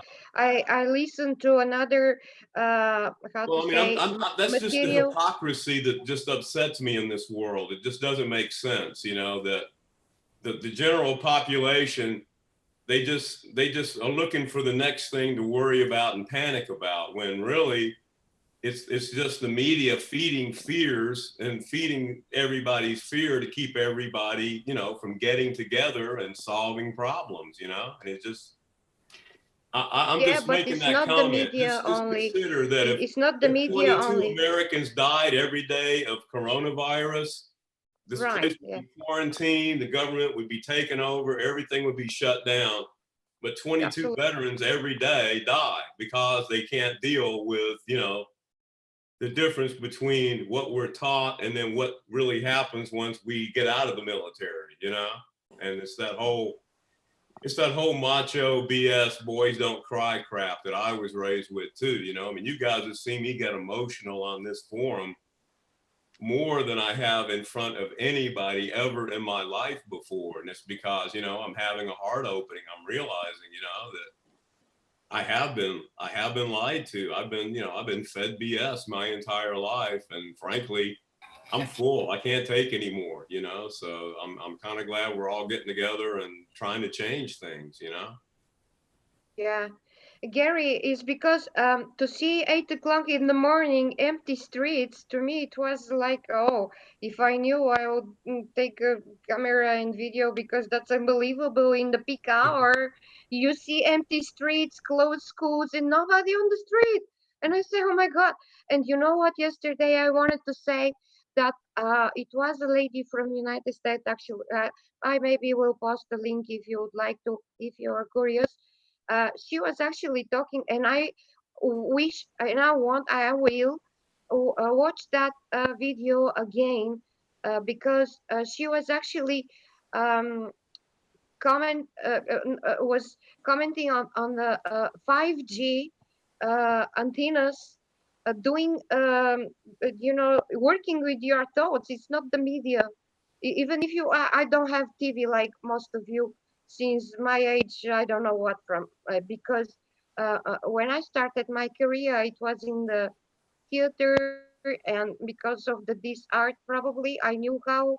Um, I lost interest even to the film industry, because I know how everything is producing, and it's like the TV cannot grab me. And then I realized that how they abusing the media to work on you, with you, and manipulate you. And I'm so happy to pick and choose the things I'm interested in, and watch whenever and whatever I wish and like. And I don't need any TV, any stupid TV. I'm And sorry, I didn't mean to harsh everyone's buzz. That's just something I wanted to throw out there to consider, you know, is that it's amazing how we're led to a panic, you know, how we're like basically step by step by step. And I mean, in my hometown, there's no toilet paper, there's no bottled water, there's no disinfectant. Yeah, I know, man. I mean, everything's wiped out, you know, and I mean, One bloody case of nothing, you know. one bloody case of coronavirus in this county, and they cleared out the whole store for toilet paper and water. Yeah, God. yeah, you know. I mean, It's not that way here in Sarasota. I see the same thing in my home state whenever we get more than like a half inch of snow, you know, because people here just don't know how to deal with it, don't know how to drive in it. The whole state becomes nothing but one big fender bender, you know. And I swear to God, we Yeah. get a snow forecast, head to the grocery store. Everybody's like Kermit the Frog, you know.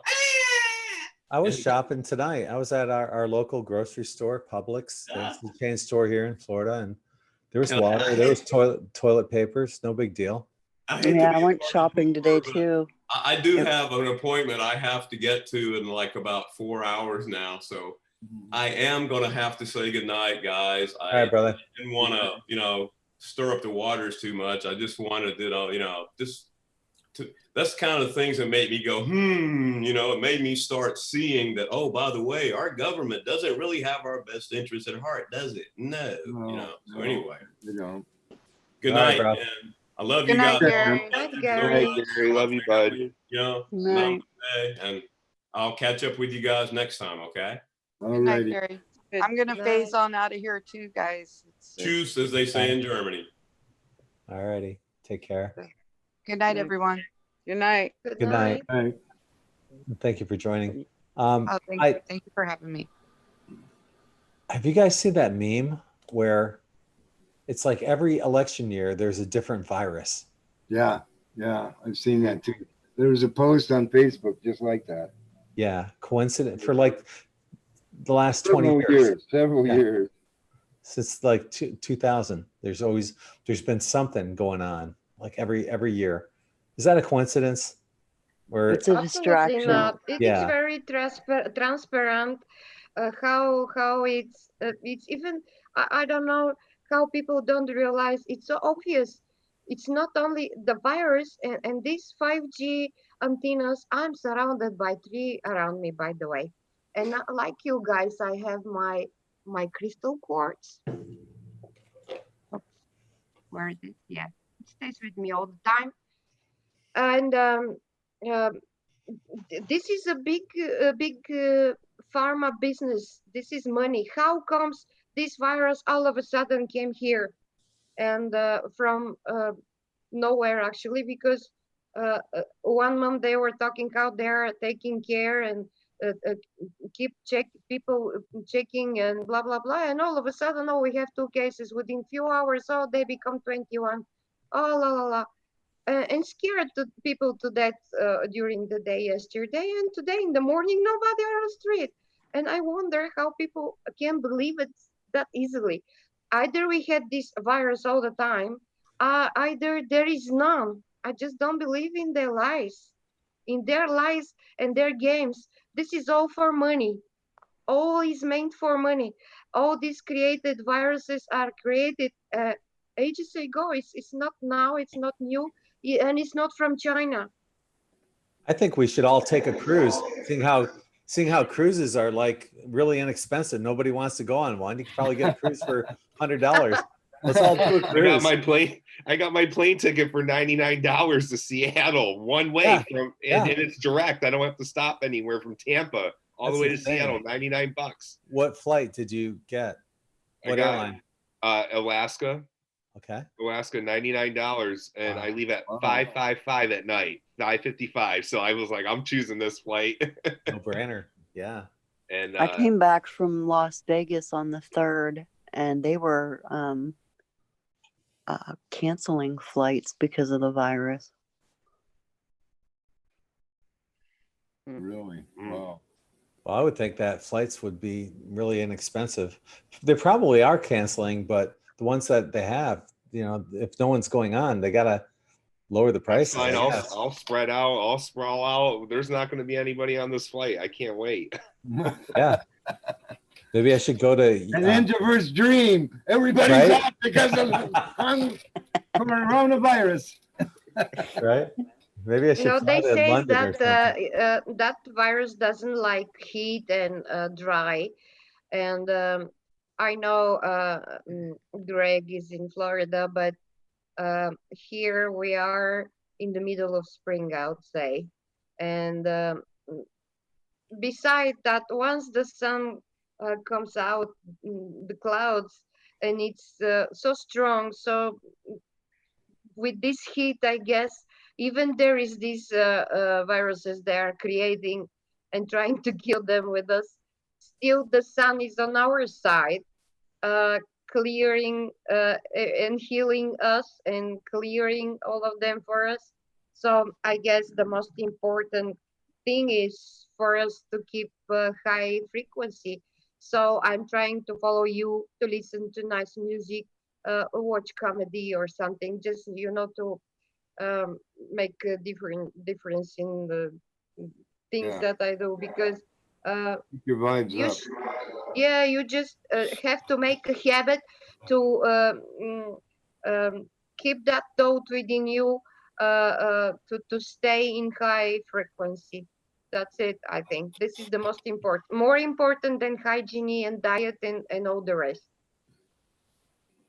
Well, and I think that's what they're trying to do. They're just trying to put us into fear because they know if we're in fear, then we won't ascend. That lessens the chance that Earth will ascend. Yep. So Yeah. it's up to us to actually, I ain't fight through scared. the I'm not scared. I laugh at it. It's comical. It's like It is in a way, yeah. it really is in a way comical. I'm just like, it's beyond. I don't know. I saw a picture today that they were at the airport in hazmat suits. I don't know what airport it was. Oh, no. And they were spraying down people, and people are dodging them spraying them with chemicals, and they're dodging, ducking under tables while they're spraying them. And I'm like, this is absolutely absurd. Absurd. Yeah. And you know what is more absurdical I'm expect to happen next? They will start probably ask us to do a vaccine to go to get vaccinated, which is the Oh, yeah. other part of that madness, which is, I'm against vaccines totally. Yep, same here. I don't want no. I'm not getting vaccinated. No way. No.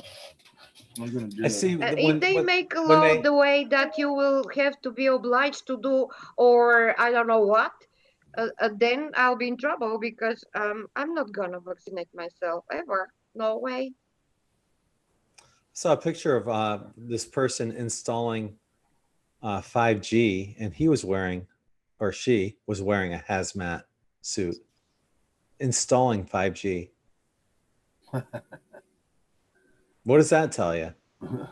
It tells me about that free choice that we have. Dolores was teaching also us that every soul, humans, we have been gifted that free choice. Either it's not easy to use because we have so many other restrictions, and only with one naked free choice, without enough information, you easily can pick the wrong side. This is what I think. Yeah, right. Yeah, that would explain the behavior, but I'm not too worried about that either, honestly. I just feel like I'm immune to all that. I don't even put any energy into the whole 5G thing.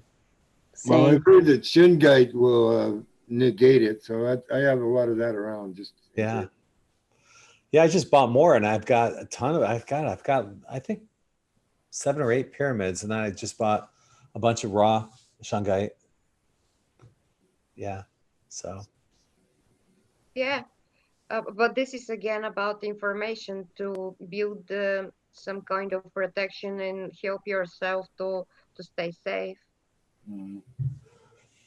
Uh-oh, I just yawned. With you. Yeah. It's like 4:20. Yep. Yeah. So we just can't live in fear. That's it. I mean, that's exactly what it is. It's fear. We can't live in it. Really. I mean, that's where they want us. They want us. I mean, yeah. 5 days later, after September 11th, I was flying. I flew up to New York to see my family. Actually, people were like, "You're nuts! I can't believe you're going up there." Blah blah blah blah. No, 5 days later, I flew. I didn't care, and that's it. And I look at this whole entire coronavirus as it's doing nothing but help the collective wake up. Honestly, it's actually, if you look at it that way, it is part of the process of ascending and ascension, and it's doing nothing but waking us up more.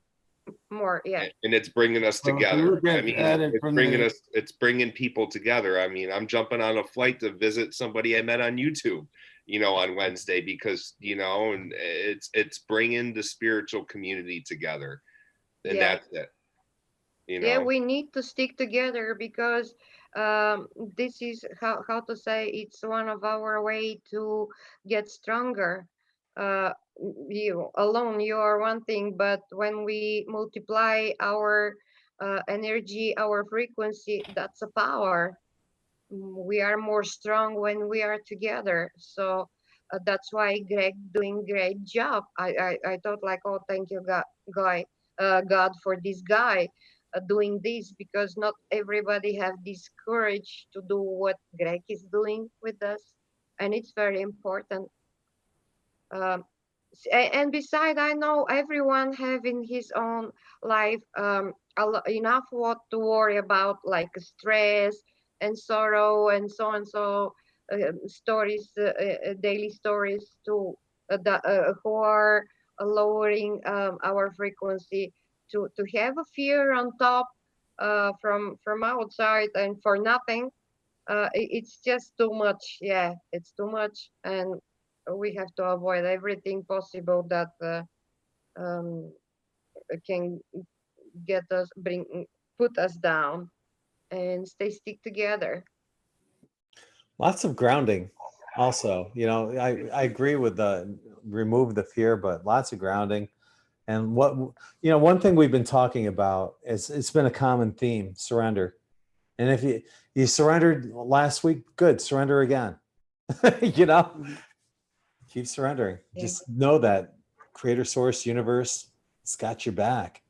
And relinquish, if you have any control issues, say screw it, give it up, relinquish, know that creator, source, universe is going to catch you, and get out and ground, like I said, you know. Yeah. And remember what Dolores Cannon said, there's going to be an earth for these people left behind. So whoever chooses to live in fear, we're going to ascend into the new earth, and they're going to be here doing their warmongering stuff, and people are going to be living in war and poverty and all that, because there's going to be, because the reason why the earth is splitting into two is because yes, the bad is the bad, and there's nothing we can do about it. So what the earth is doing is, the earth said, okay, well, let's leave one bad earth for these people, and the new people who ascend will go to the new earth. So there will be a place for those people, and I think what we're seeing is we're jumping right now. We're jumping timelines. We're spiritual people. We're seeing it, but we're also not living like that.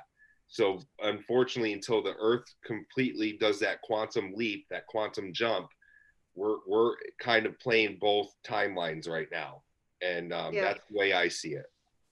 That's the way I actually see it, that Earth is already ascended. You kind of see it in the human resonance.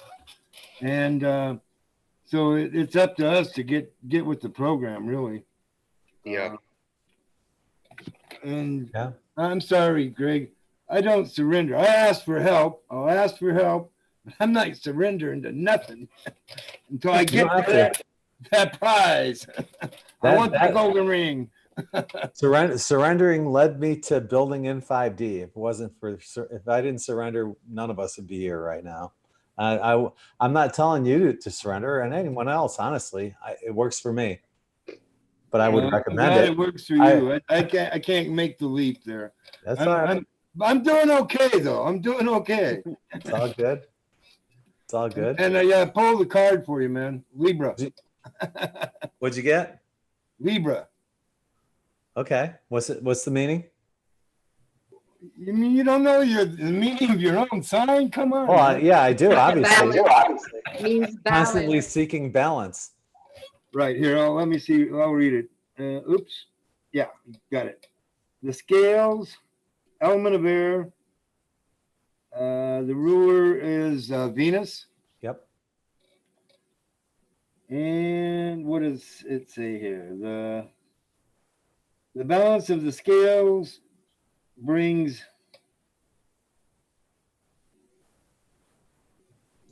whoa. I'm missing. I hate these small books. They're so. Me too. The scales brings harmony. There we go. Yeah. And I lean more towards Libra's justice. Yes. Justice is an important part. Refinement, often through artistic endeavors and an ambience to beauty, or an attraction to beauty. Yeah. Preferring peace to arguments. Libra will avoid conflict at any cost, while Yep. Yes. while partnerships of all kinds benefit from Libra's fairness. And I have to agree That's with that. good. Yeah, I Yeah. have to agree. Your fairness is what keeps us from being a bloody blood fest. Yeah. Well, another thing is we can't make up our minds about anything. They say that we make good judges. I say bullshit. Because we're constantly weighing it out, but we're not going to make up a decision. We are the scales. We're always weighing things out, but to make a decision, it's I don't know. See, I I can't don't make up have my mind that about that. trait. Yeah, I don't have that trait. That's No? really, that's odd. I don't have that indecisiveness. Yeah. Must be because my life has been so structured since birth.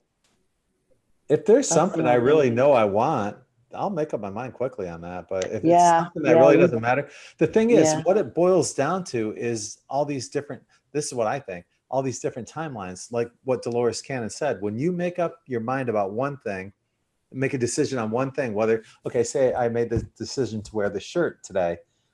I could have wore any other tie-dye shirt or any other shirt I have in my wardrobe, but I chose this one. In alternate and parallel realities, I chose all those other shirts. But in this reality, our main reality, this is the one I wore. So this is what I think about us Libras. That's why what we're always thinking about. What is in the greatest and highest good for this reality in making whatever decision I'm going to make? I can agree Absolutely. with that. Yeah. That's exemplary, I'm gonna have to say. My path of Bad life perspective, is 5, and I so struggle with this beautiful number 5, killing me all the time.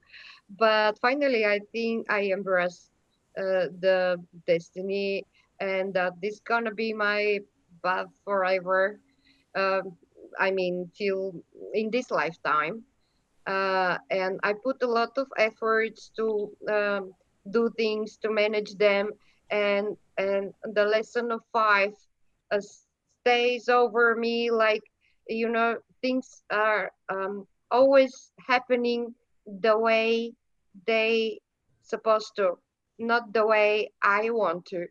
And this many times makes me so angry, so tired, so because I um, don't have this kind of listening to know what's the way I have to go. I mean, in a daily life in general, even with the choice of partner, the same thing. You think that you're doing the right thing. After a time, you see, oh, I've done mistake. Oh, this is not the guy. Oh, it's not working. Oh, I did something wrong. Oh. As much as I like to program my things to focus on doing them uh, well and good enough, and put all my efforts so they will happen, and they finally don't, because um, yeah, the destiny says something else, and things just turn upside down at the last moment. And I start 2 years for now, I start to realize that I should stop with my efforts. I should change my way.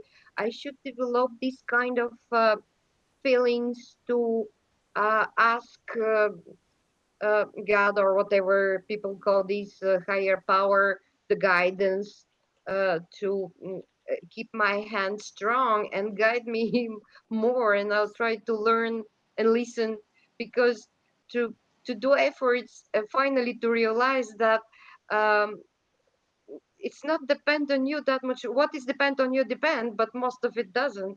In general, doesn't. You will do what is meant to happen, and do it that way, not the way you wish. For example, I'm very altruistic. I love people. I love everybody, and things to happen for good. And but how much depend on me? Sometimes I even don't know what is my mission. Do I have a mission at all? Because there is a thing, because it's a soul talking. I will tell you, I had how to say this astral um, happening while I was asleep.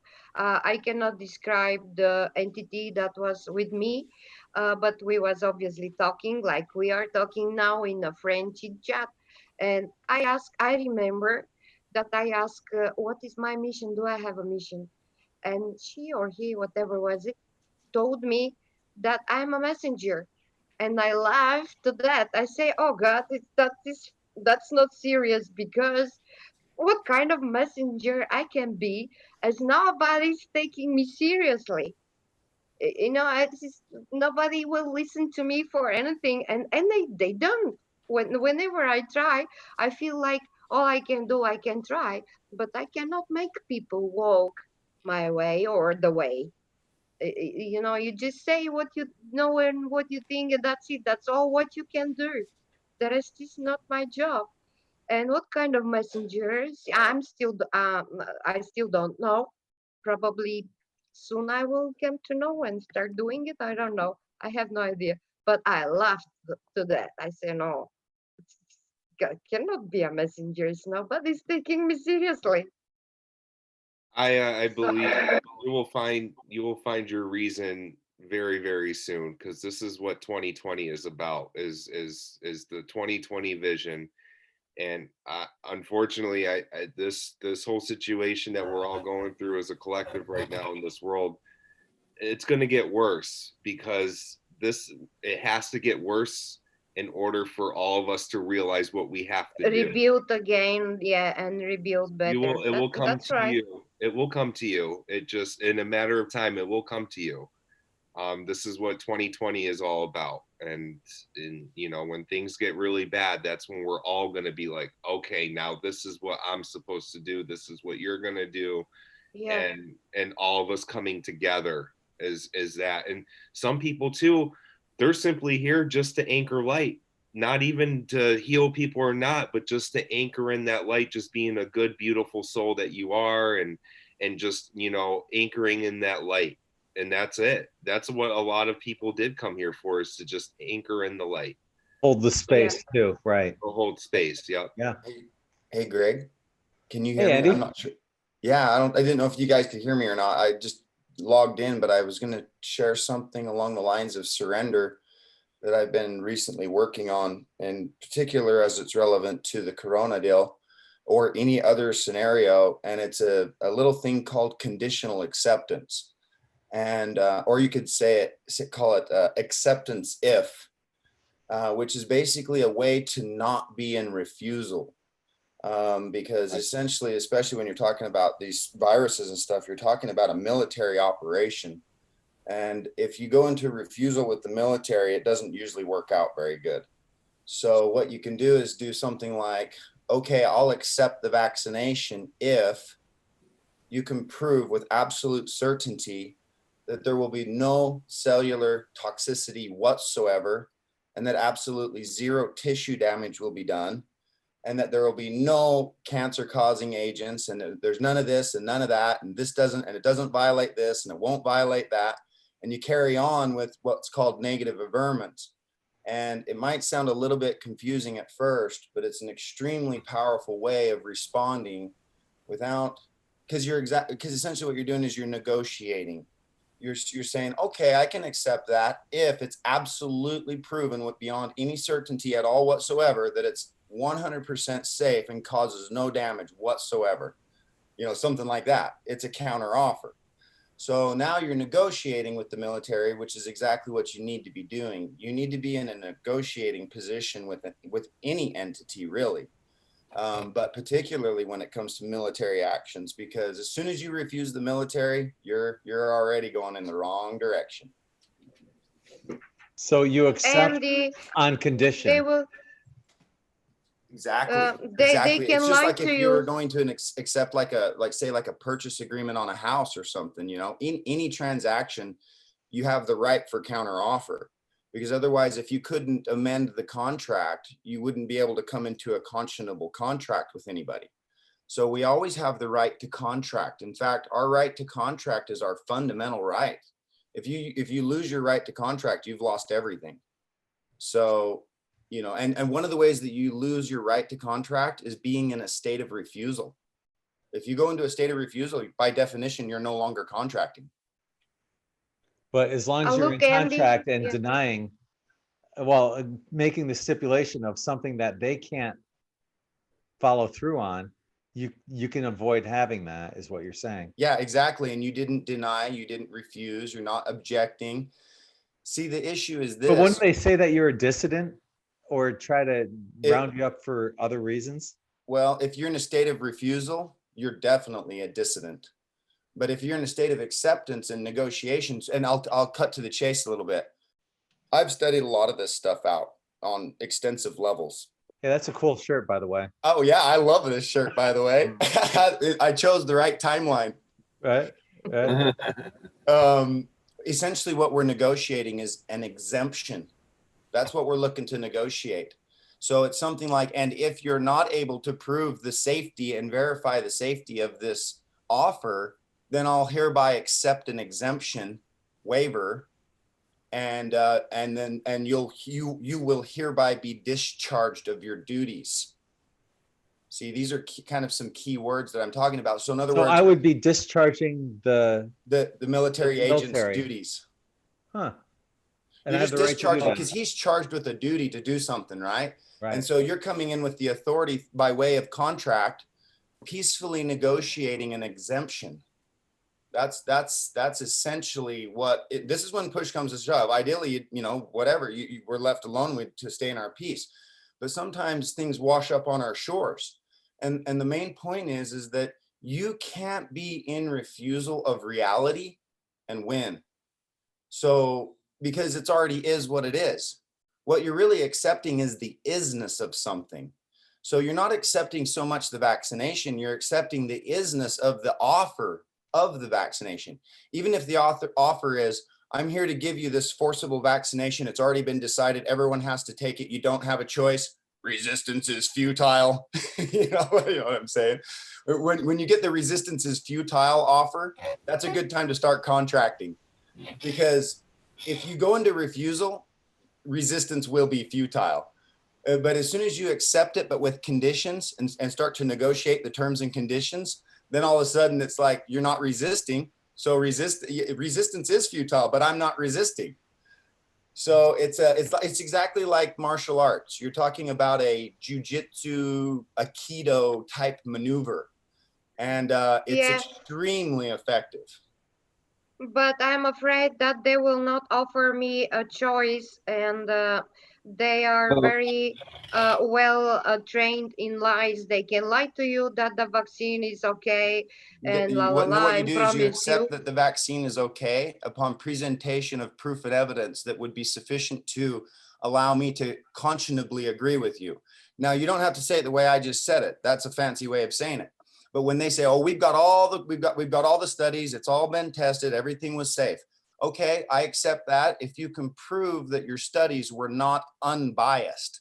How do I know that there was third-party review and that the study wasn't tainted with bias? You got a proof of claim on that? Well, the thing and then is, you can just keep going and going and going, and I'll just keep. You can do it if you want. Just keep hitting me. she's in Bulgaria though, so it might be a different. Yeah, it is. It's a universal law. What I'm talking about is a higher spiritual law here. It's not as well respected in other places of the world, unfortunately.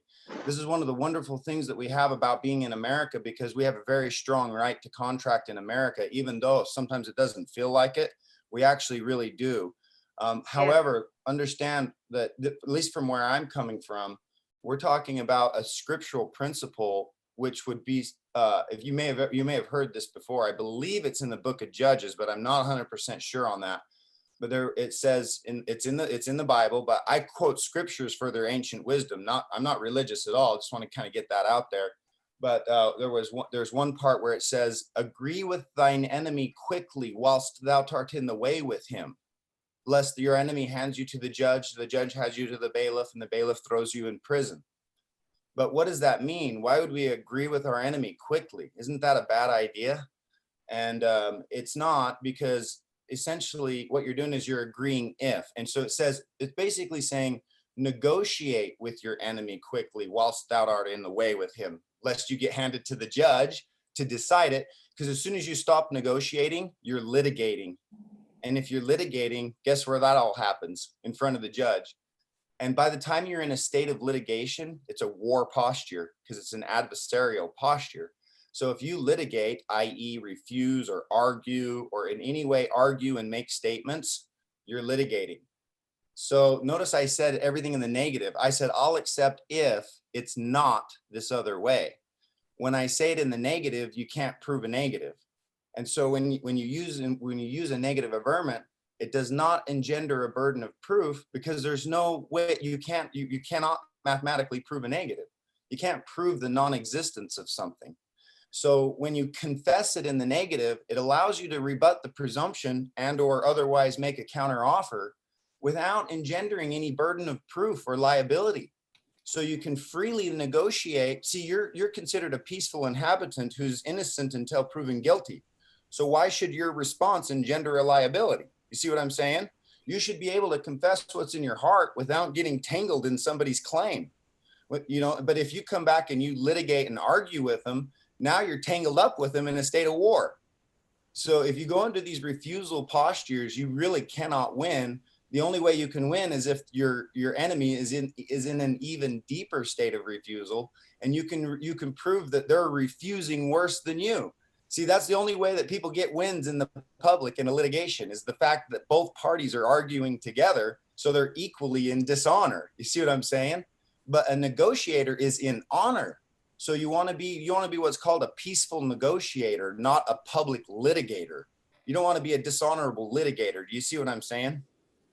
Well, I'll agree with you to this extent, man, is that what you resist persists. So that which you resist persists. That's right. See, and that's why I say you're discharging the duty. See, he's charged with the duty to vaccine everyone in town. And so you're saying, okay, I can accept your offer to vaccine everyone in town if this exemption isn't sufficient to discharge your duties here today. And also, by the way, is there anything else I can be of assistance with? And when they knock on your door, well, hello guys, how you guys doing? It's like you can stay in a state of joy and happiness because you're not refusing the reality. You're not refusing what is. See, you're not accepting the offer on the vaccine so much. You're accepting the reality that this is his offer here today, right now. It's not that the offer is a moral offer or a safe or correct offer. It could be a dangerous offer. But the fact is, this is the offer right now. So you're accepting the isness of the offer. It's kind of like this. You could think of it like this. I'll accept your version of reality here today. Upon proof of claim, my version of reality is not sufficient, or this other version of reality is not more correct or sufficient to discharge the claim or sufficient to provide an exemption from your offer. See, I'm using some key words here. I hope it doesn't sound overwhelming, but this is the whole concept. It's not like it goes on and on. I've pretty much shared the whole formula. I'll accept the universe is the way you say it is. Upon proof of claim, the universe is not this other way. See, so I'm confessing another reality without claiming that this other reality is a fact. I'm saying, is it not this other way? And if you can't prove it's not this other way, then I'm not sure how I can help you. See, he can't prove his version of reality any more than you can. The only thing we can prove is that the two people agree that there is this other version of reality. So it takes the agreement between the parties to make something real. It's otherwise hearsay on its face. But as soon as two people agree, boom, you've got reality. Because that's why it says in scripture, it takes two or more to make anything known. And so what that means is that nothing is known until two people agree or two entities agree. And we don't even know that what they agree to is real. But we do know that at least those two entities agree that something is real. So see how this process is decoding reality in a way? Because nobody is presumed to know what the heck is real. So it's sort of like the blind leading the blind. So we don't know what's real, but we can prove that two people agree that something is real. So the point is that when they make the offer on the vaccination, it's just an offer. Even if they say, this is a forced vaccine, you have to do it. It's like, okay, sure, I accept that I have to do it upon proof of claim. Wouldn't you be revoking my lawful consent? If you revoke my right to contract, would you not be revoking my primary underlying fundamental natural law right? I'm more than willing to just be under the dictate mandate if you can prove you're not violating my natural rights. I mean, I'm happy to just be dictated to, for real. You know, this is getting a little sassy. There's other ways to respond, but do you see how you can be as colorful as you want? Because in the negative averment, you can say anything you need to say. And the only reason that you get that authority to do that was because you were honorable and accepted the original offer, and then therefore are in good conscience able to provide a counter offer. You see what I'm saying? So it was by the original acceptance is what gives you the authority to issue a counter offer that's binding upon them.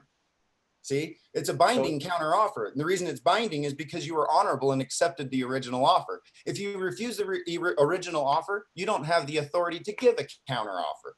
You see what I'm saying? Because you're in a state of refusal, so your counter offer is non-binding on its face. Well, if I refuse, I've declared war immediately, is what you're saying. Yep, and you no longer have the authority to negotiate a contract because you're in a state of war. Oh, I'm arming up and getting ready to fight. You want to have guns ablazing at dawn. Well, actually, no, I'm more of the slice and dice type. Okay. Well, Andy? put it this way: You could the actually sword do- is fine, but you got to have the pen first. See, the sword enforces the pen. That's what's key. It's okay to have swords and guns. That's totally fine, but you got to have a pen. You got to have a pen first, and you get the pen right, then you enforce the pen. Andy, I got you because I have a 32 years old son. He's in Chicago, by the way, now for 11 years working out there and living in your continent. And when he was a baby, in the, that medical checkups, they asked me to vaccinate him. And all of a sudden I say, no, give me a paper, and in handwriting I will sign that I refuse.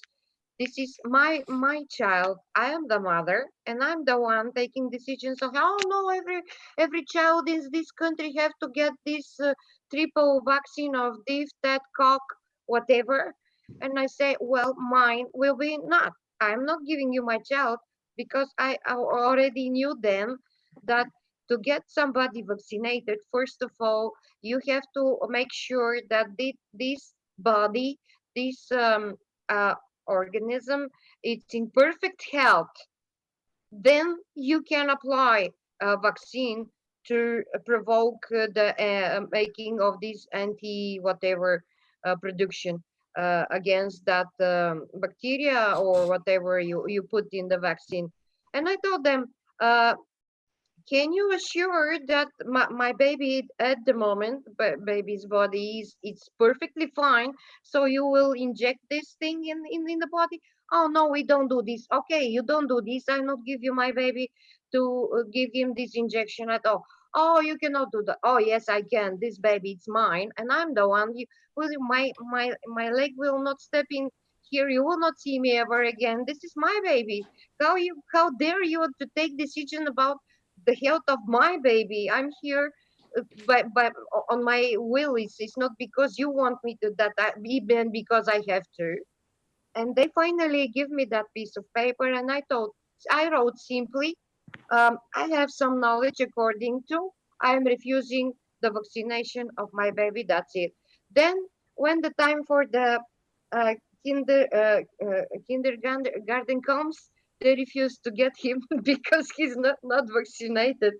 And my parents was young to give them to take care of him, and I go to work.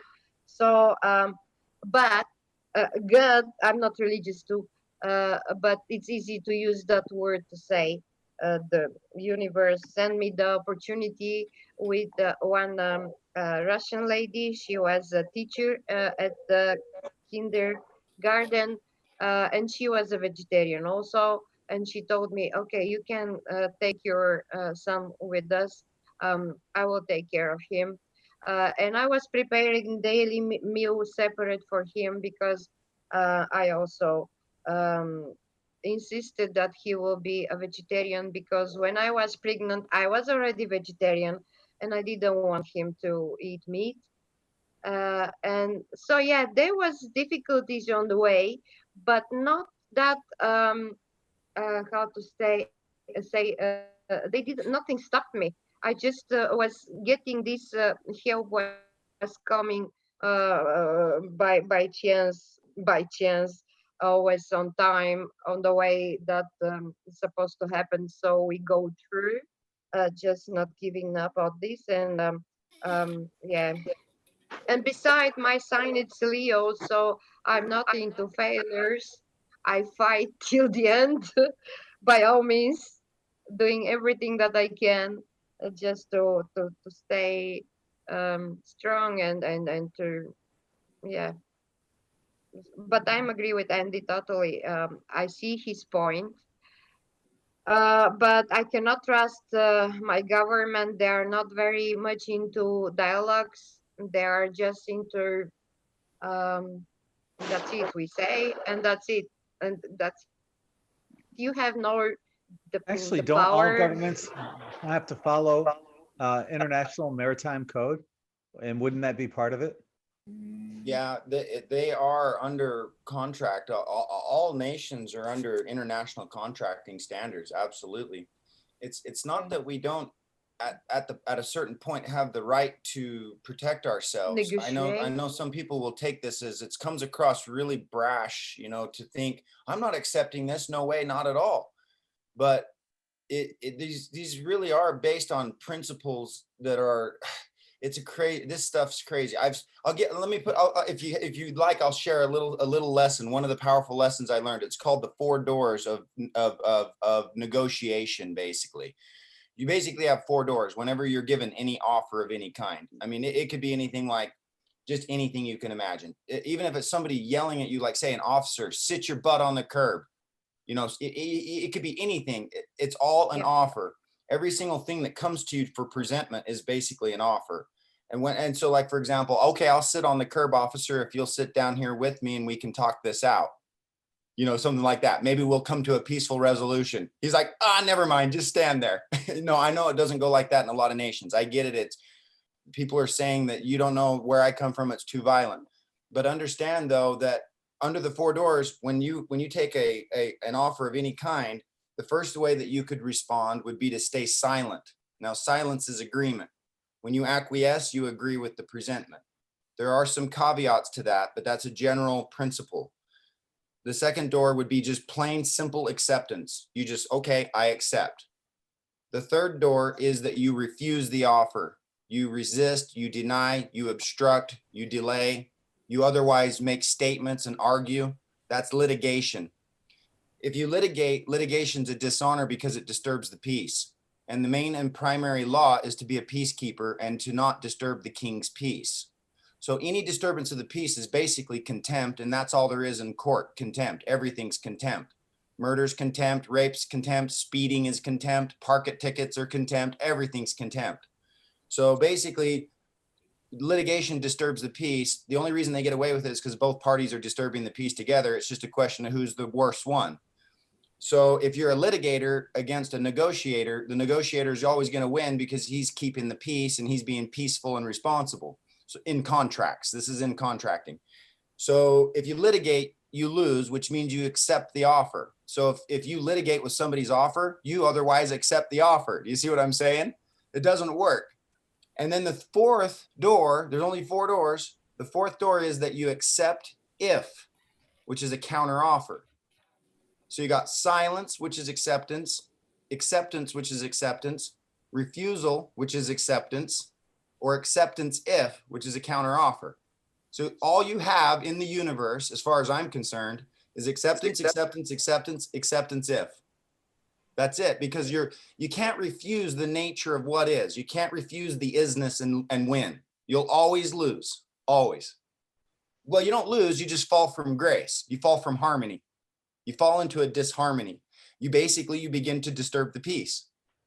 As soon as you go into refusal, you disturb the peace. And guess who controls those matters? The military. Huh.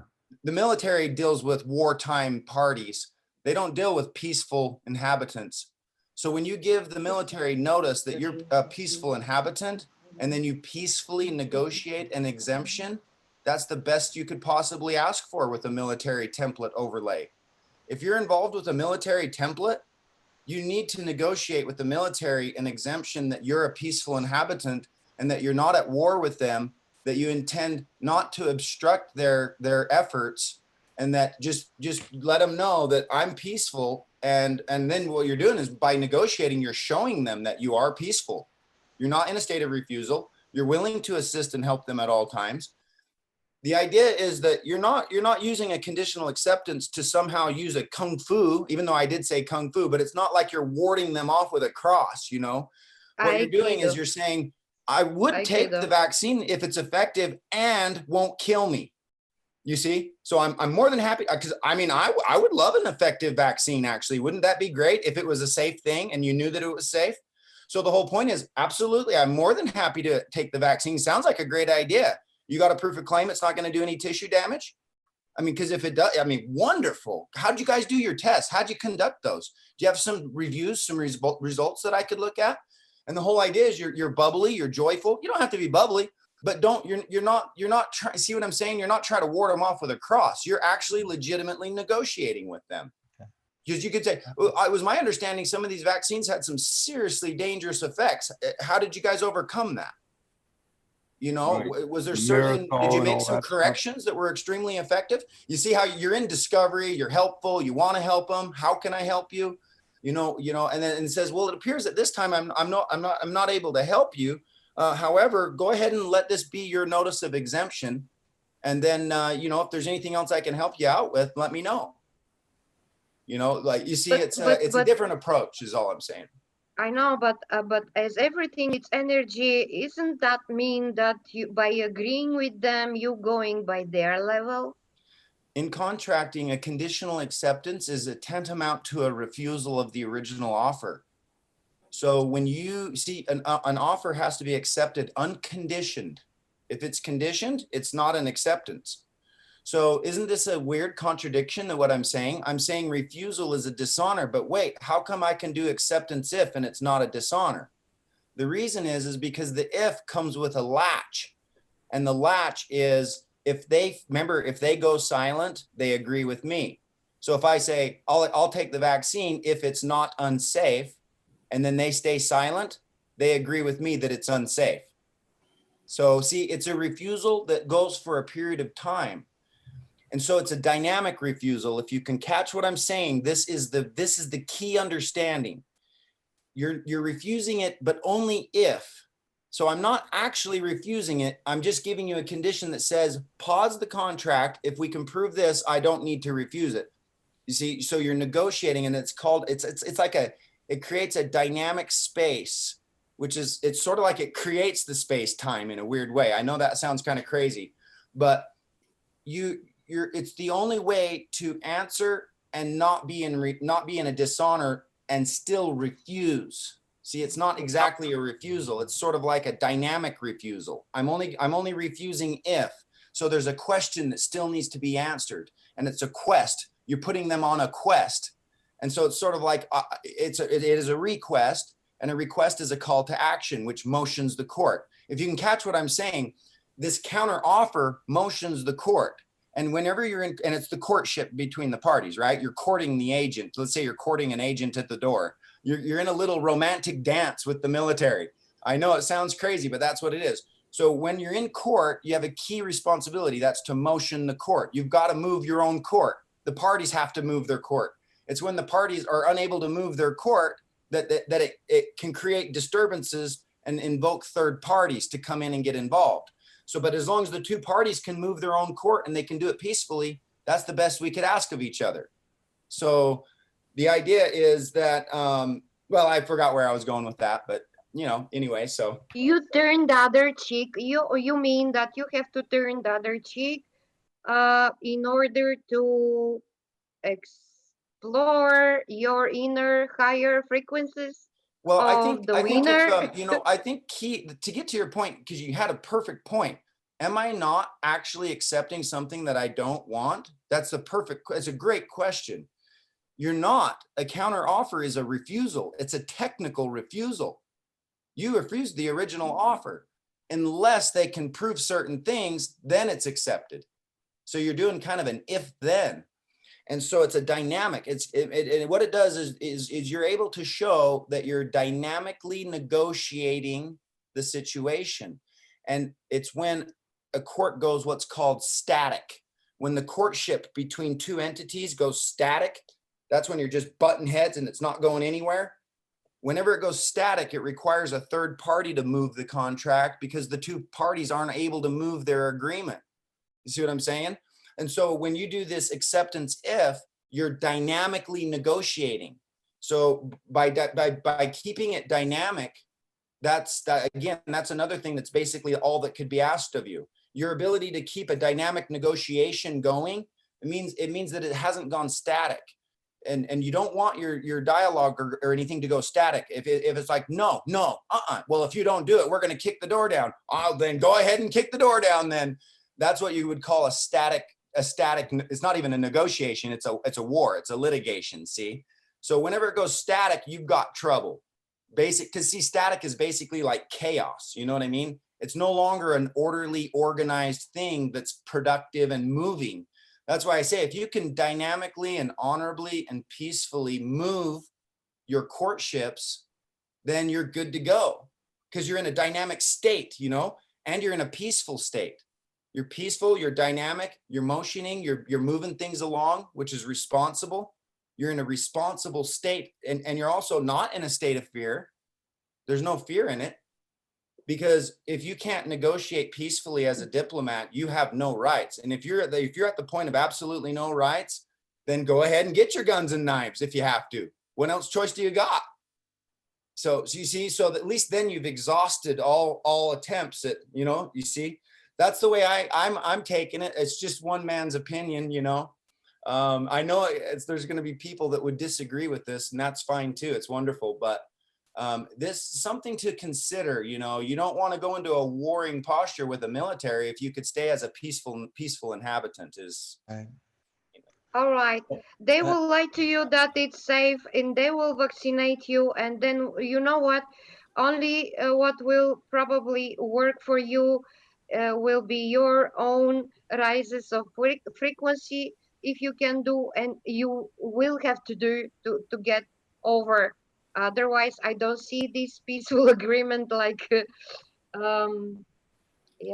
I don't know, Well, turning the other cheek. Actually, on that note, I'm going to have to end this right now because it's 5 o'clock in the morning here, and some of us need to get some sleep. Andy, I want to thank you for I contributing. thank you all. Yeah, appreciate you. that. Have to have you back on just to talk about that, in itself. I appreciate that. Yeah. So Well, I gotta say, Sorry. Jerry, I'm sorry to I keep would you be awake. negotiating in bad faith if I was negotiating with them. I'm sorry to keep you awake so long, guys. Thank it's you. okay. It's okay. Thank But I you. want to thank everyone for joining us once again here on Spirit Chat in 5D. And I'd like to, just if you'd like to help support our channel and have more conversations like this, please visit in5d.net for killer shirts like this, or our Patreon at patreon.com/in5d, and you can help support this channel there as well. So not sure if we'll be on later on this evening, might be, but in the meanwhile, I just want to send you all infinite love and light. Thank you for joining us both here on Zoom as well Thank as you. on Thank Much you, love Andy, to for you. that. Much Appreciate love it. to you, man. much love to everyone. Thank you. Bye. Thank you, Greg. To everyone. Appreciate what Thanks, you do. Greg. My pleasure. Right. Good night, everyone.